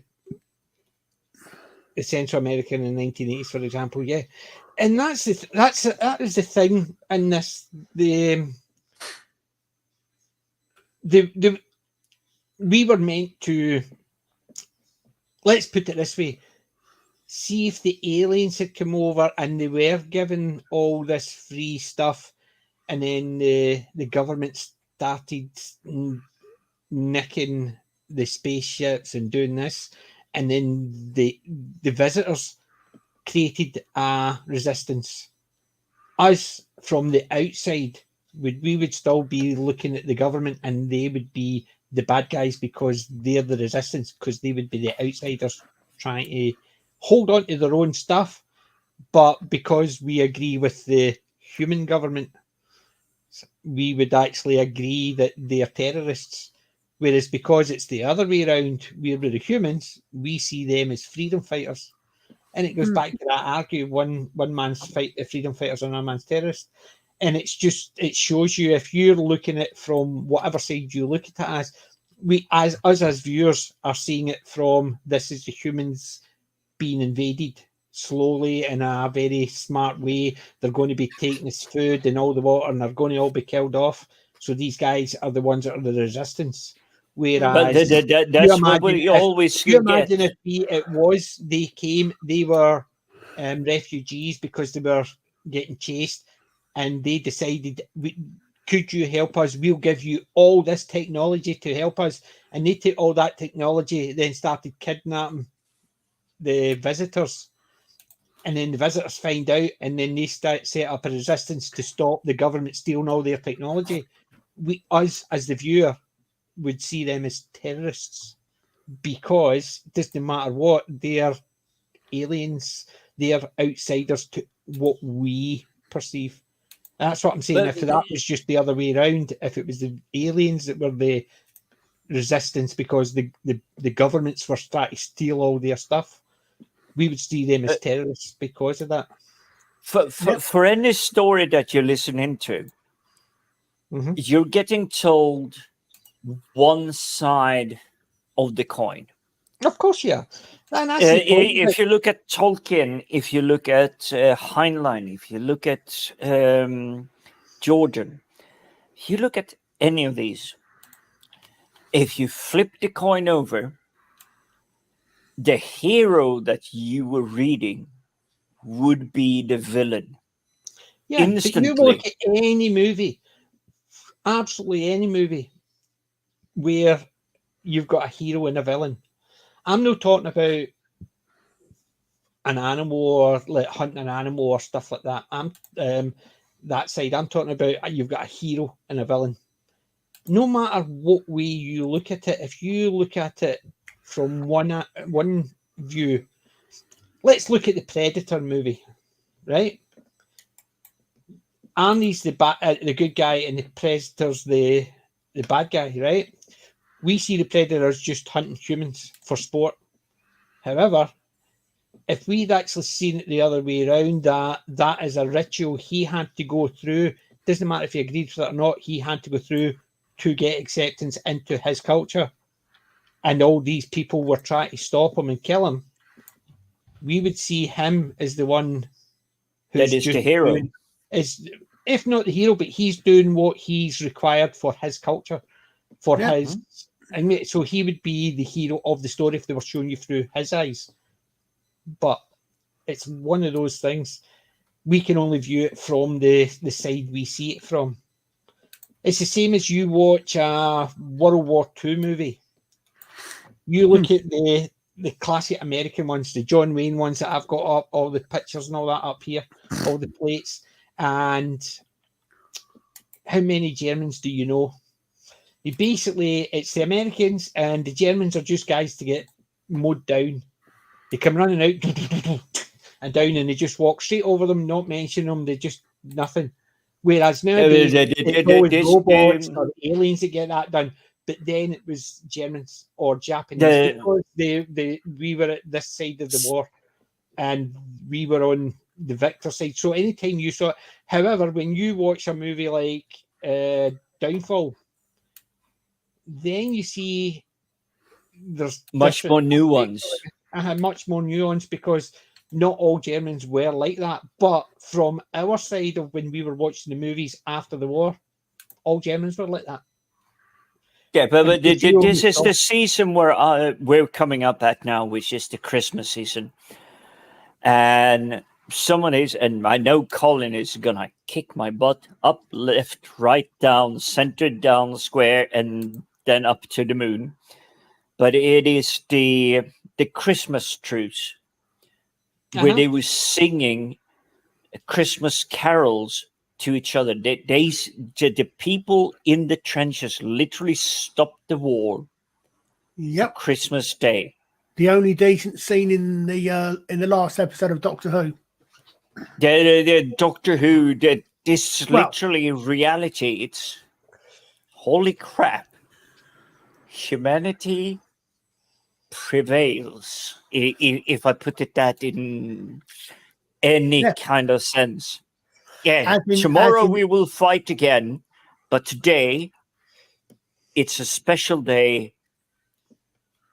I will shake your hand. I will,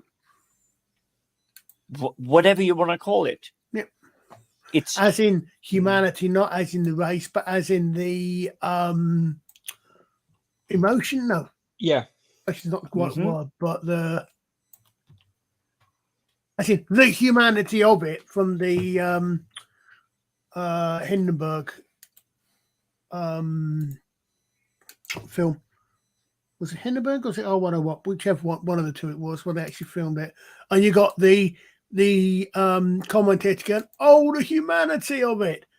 You in that sense as well. Yeah, and that's Camcan's right. Basically, the Soviet movies World War II were good. You had Stalingrad and stuff like that. Enemy at the Gates, stuff like that.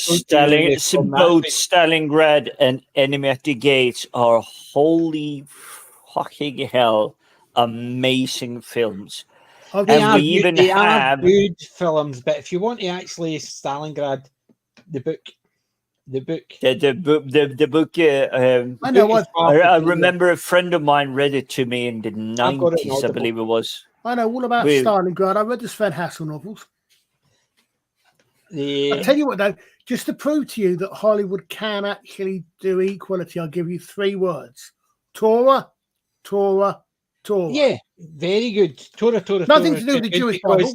Do you know what they did? They did the same with the Sands of Iwo Jima and the Flags of Our Father. I've not seen those. One of them's the Japanese side and the other one's the American side. Yeah. All about Iwo Jima. Right. They did the same as Torah. The Japanese side was filmed by a Japanese crew. The US side was filmed by a US crew or a Hollywood crew. But Flags of Our Father, the Sands of Iwo Jima and Flags of Our Father. Flags of Our Father is the American side, so it was filmed from with American crews and everything. The Japanese side, all done in Japanese, and it was with Japanese crew, Japanese actors, the whole 9 yards. And there's only one bit in both movies where it's the same point, and you see it from the 2 different angles. You see from the Flags of Our Father, them attacking the pillbox, and in the Sands of Iwo Jima, you see them in the pillbox. But that's the only part. There's a meeting because one's all about leading up to it and what's happening at their side. The other side's the leading up to it and what's happening at their side. And the only part is the mix is the machine gun nest, and it's only for a split second, so you know it's the same point from both movies. So they did that very well as well. Mm. So, but Torah did the same idea. They filmed it from the Japanese, doing the Japanese side, and the Americans doing the American. I think, they had a Japanese director, Japanese and actual Japanese actors. Yes, You know, the Japanese actor who played the Admiral Hirohito was one of the most famous Japanese actors in the islands. So he was very famous Japanese actor. So they basically, that's what I'm saying. They did it right, and they did the similar idea for Flags of Our Father and Sands of Iwo. So if you get a chance to watch those two, they're good. So they did almost as good as Heartbreak Ridge. So there, that's 3 good movies, 3 good war movies I would recommend. Heartbreak Ridge, Sands of Iwo, and Flags of Our Father, all about the Pacific War. Very good. I have an answer possibly to the question earlier on of someone who said they wanted to know about the aliens who the visitors' enemies were. Yeah. 20 years after the original miniseries, the visitors are in de facto control of Earth. Life across the planet is analogous to living under an Nazis and occupied Paris. In response to the message sent at the end of the original miniseries, the Resistance is contacted by another alien race, the insect-like ZT. That's V, the second generation by Kenneth Johnson. Right. See, I only ever saw the TV shows. I very rarely cross my media on those things. And of even more importance, they finally got around to this one, to conquer the throne. Great Britain is to become the visitors' conquest and launching pad for them to conquer the entire Earth. Well, Britain's the place to do if you want to do that, but good. There's a V book set in Britain. Not that I've spent the last maybe hour they're just getting their own back and they called it V for Vendetta. Yes. I know, bad joke. What can I say? I'm okay with that one. But so, what did you think of this mini-series? What was your favourite part of it? Because it's nearly 2 hours. We're going to start rounding up. But what did you think of the mini-series, the initial 3 hour mini-series that launched the TV show and then the books? It really set the path for what you can do if you get the right people to put their minds to it. It's the writer got literally no time whatsoever to build a lot of intricate layers, a lot of complex interpersonal dramas and everything. And V is amazing for this. It's, I kid you not, yes, they're an attacking fleet, but immediately, like off the bat, there's like a 5th column. They don't agree with the V's are doing. They're trying to help the humans. The humans have their own complexity. And it is scaling all over the place because this is 1983. We're not that far out of World War II. There is millions of people left alive from World War II that have experienced tons of that horror. And they start to see that recognizable pattern as this is not right. This is not how you do it. This is not the way you go about it. And they manage to sample literally, even though it's American based, you have Jewish ex-war prisoners. You have street hoodlums. You have hooligans. You have kids that don't care about school. You have a journalist that is rebellious and trying to fight the machine. You have all of that, and was literally invented in the space of not even a year. And out of that, you got this amazing storytelling of aliens coming visiting Earth. Yes, I realize that we might have younger audience and they think, oh, this is just Independence Day. No, this is Independence Day 22 years before 17 years before Independence Day actually happened. It was it's a war story. And any fact that, as I said, I think I must do this. Give me an idea for a couple of new shorts. Anybody who has seen the original Avengers movie, I think, will automatically recognize the scene in Berlin and the scene with Abraham when he does the V thing. It's exactly the same idea as when that old man stands up to Loki and says, "There will always be men like you." Exactly the same vibe. It was. I remember, as I said, I mean, very powerful. Yeah.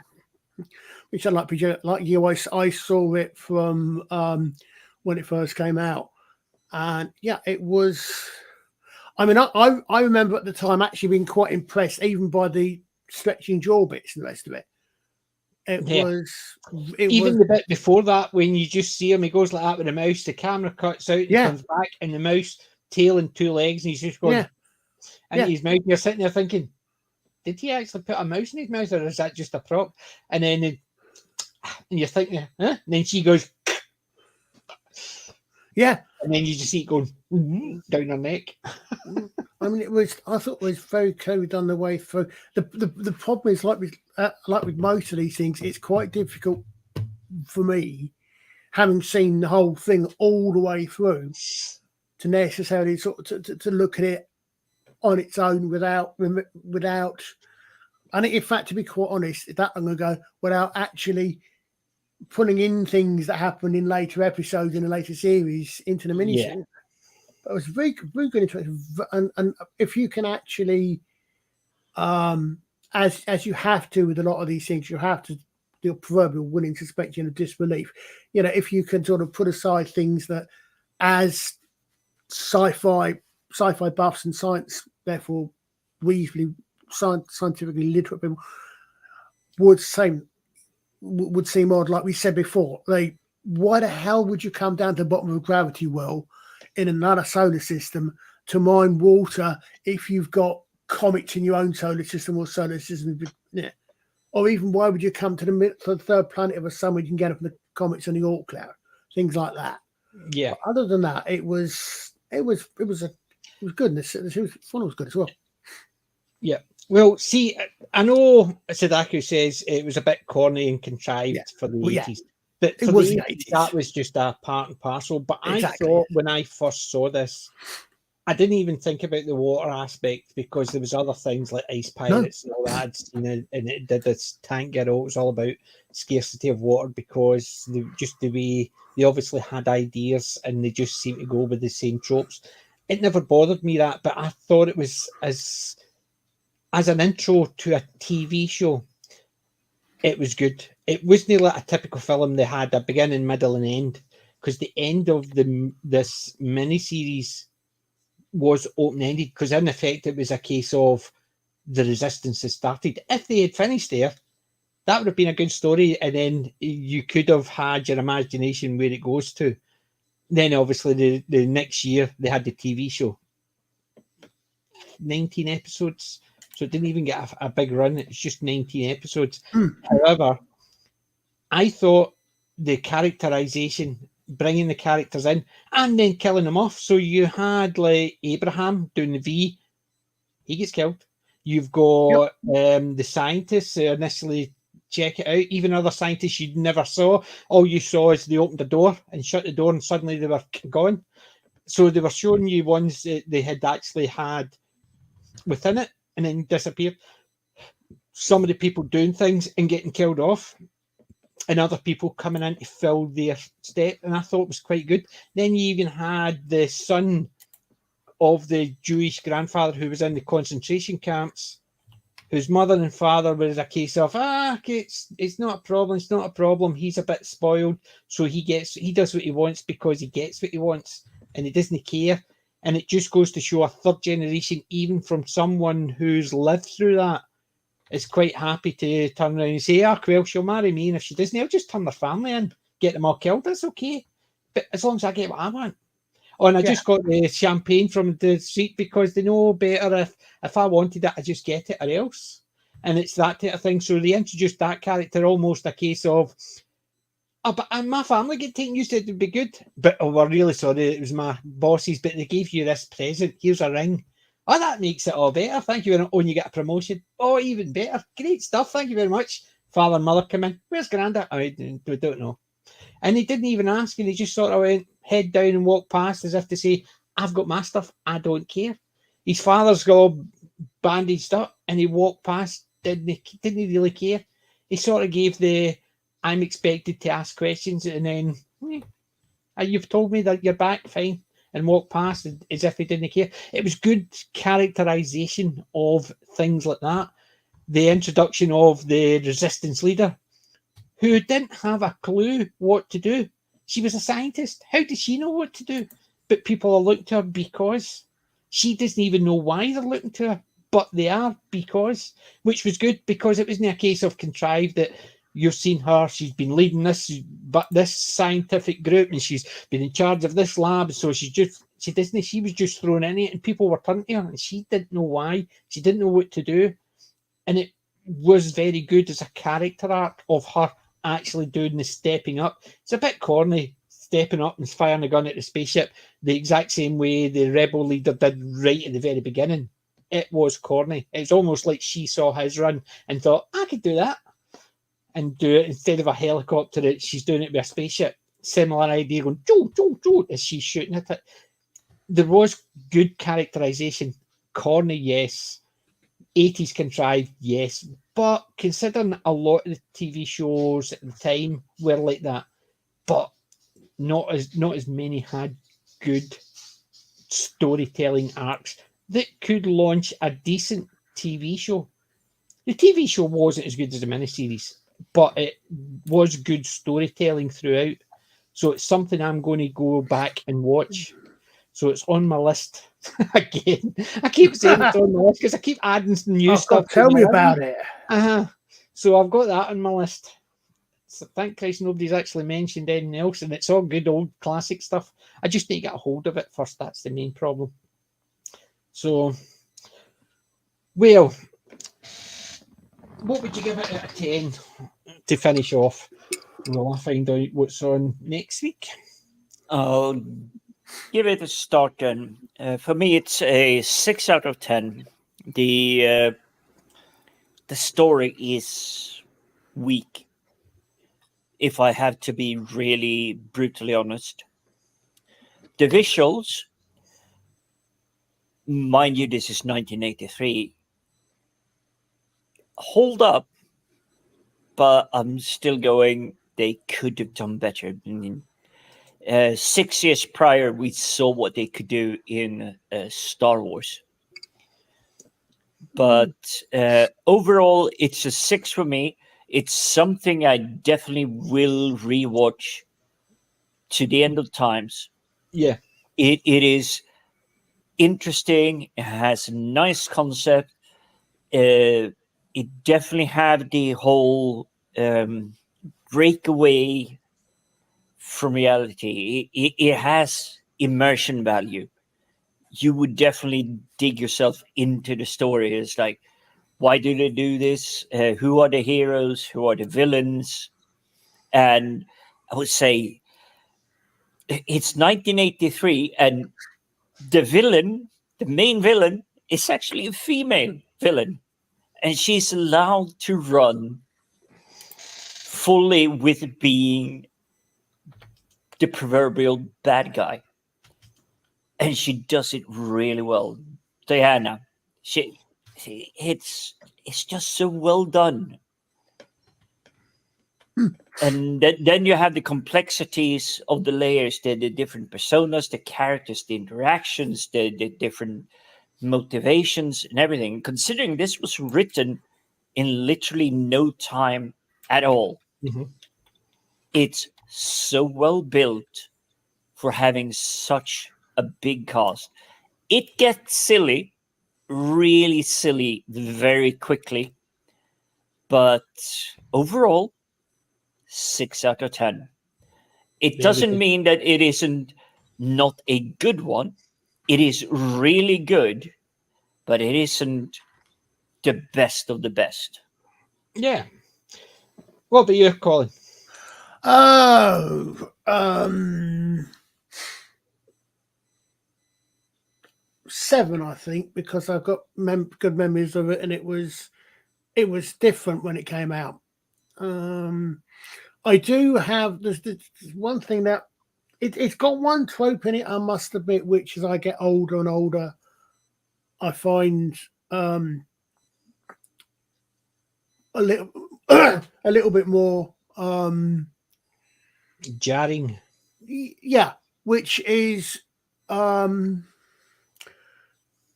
the hell would an oviparous reptilian race find a mammalian race sexually attractive? And even if they did make, how the hell would they produce an egg or baby? Mm-hmm. You know, there's things like that which stick out to me, and I think, okay. Although I've got a feeling Brian was actually ordered to.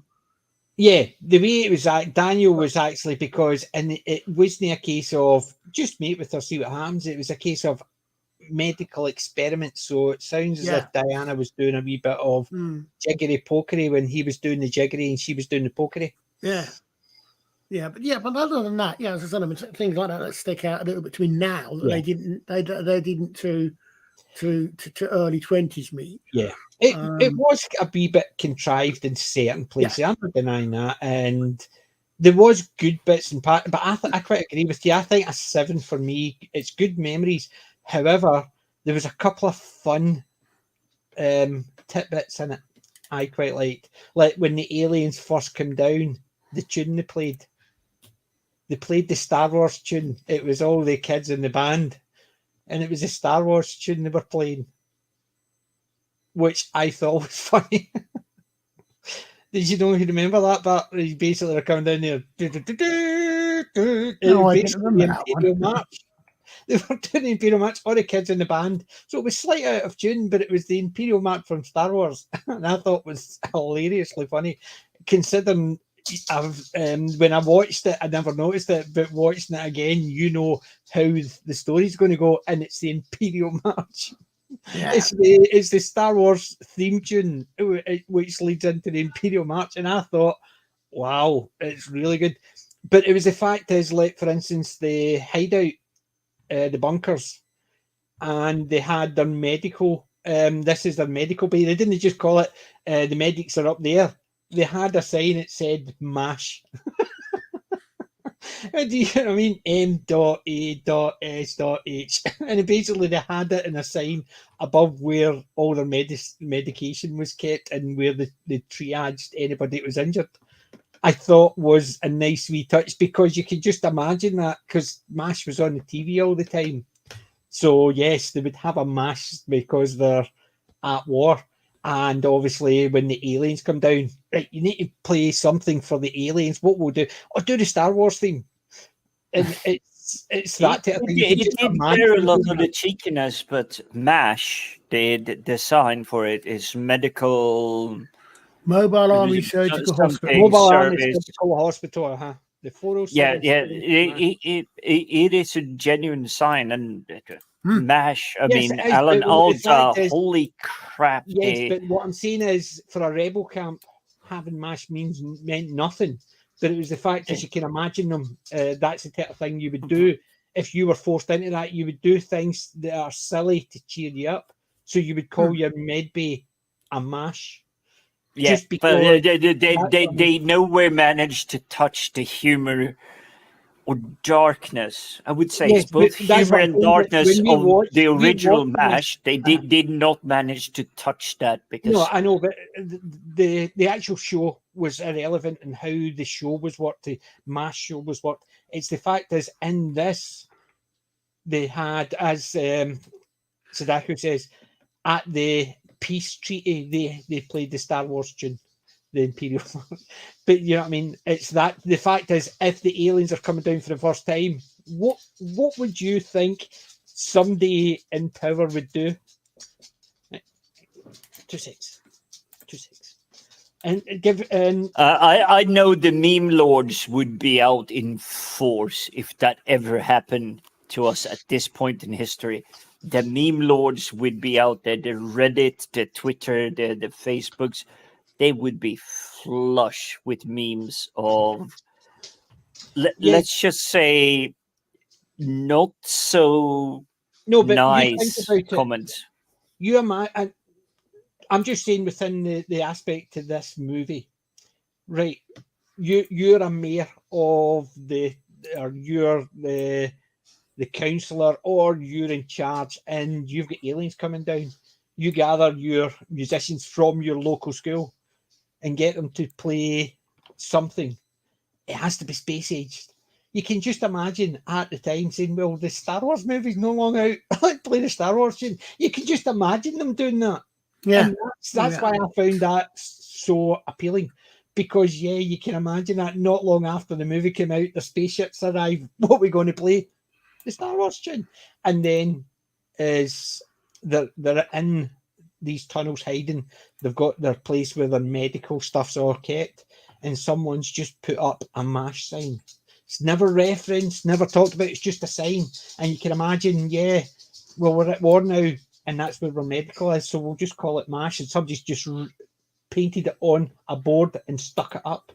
And there's no reference to it, nothing. But as a viewer watching it, you can just imagine that if you're put in a situation like that, you would do something to cheer you up. And if it was something like shoving up a MASH sign, just to give you a smile every time you walk past it because you're thinking of happier times. That's what I find funny about it. That is what they could do back in the day when they actually had creativity and they weren't afraid to, like, crossing the streams. Yeah, but it's the fact is they did that, and it's a case of they're bringing in other franchises.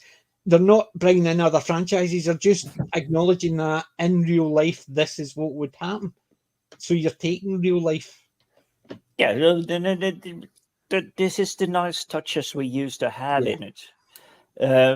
But anyway, minus a 6, and I Collins take it you guys went for a 7. So I think it's a good movie, but we'll talk about next week. Quick talk. Saturday, I will no longer be here on Saturday. Jim will have it on yet again. Things didn't burn down, so he's getting a second chance to burn them down. Please, Lord, make me into a bird so I can fly far, far away. Aye. So I did survive the last one, and you're going to survive massive thank you to the chat and everybody. Because even though I was in the chat on and off, I will not be because I've got an all-day wedding, so I won't be in a chat at all. Now, good, because last time I was just thinking, hey, did I actually chat through your channel or was it me chatting? And then I didn't realize whether it was you chatting or me chatting on your chat channel. And I was just getting confused. But that was my biggest issue. Yeah, Saturday you'll have the channel again. So that's Saturday, 8 o'clock, Let's Talk Geeky number 53. And next Wednesday is going to be another good old classic British comedy show. Plebs, boys and girls, lads and lassies. Remember, Plebs? It is Roman. It's a Roman office workers. You've got Stylax, who is called Shredder. You've got Grumio, who's the slave. And you have Maximus is the copier. Then you've got Waterboy, who actually wrote a lot of them in the show. But it is a good comedy about plebs in the Roman Empire, and it is fun. The first 2 seasons are a lot better. Once Stylax left, the season went downhill. So it did. He left because he got obviously other jobs and they didn't know if he was going to bring it back. But what we'll do is, even if you only manage to get an episode or 2, just to get the idea of it, try Plebs. We will be talking Plebs next Wednesday on this channel. So until Saturday for Jim and Colin. But until Wednesday for me, ladies and gents, thanks very much. And remember, I'm not old. I'm classic. PJ maybe and the guys. I'm ready.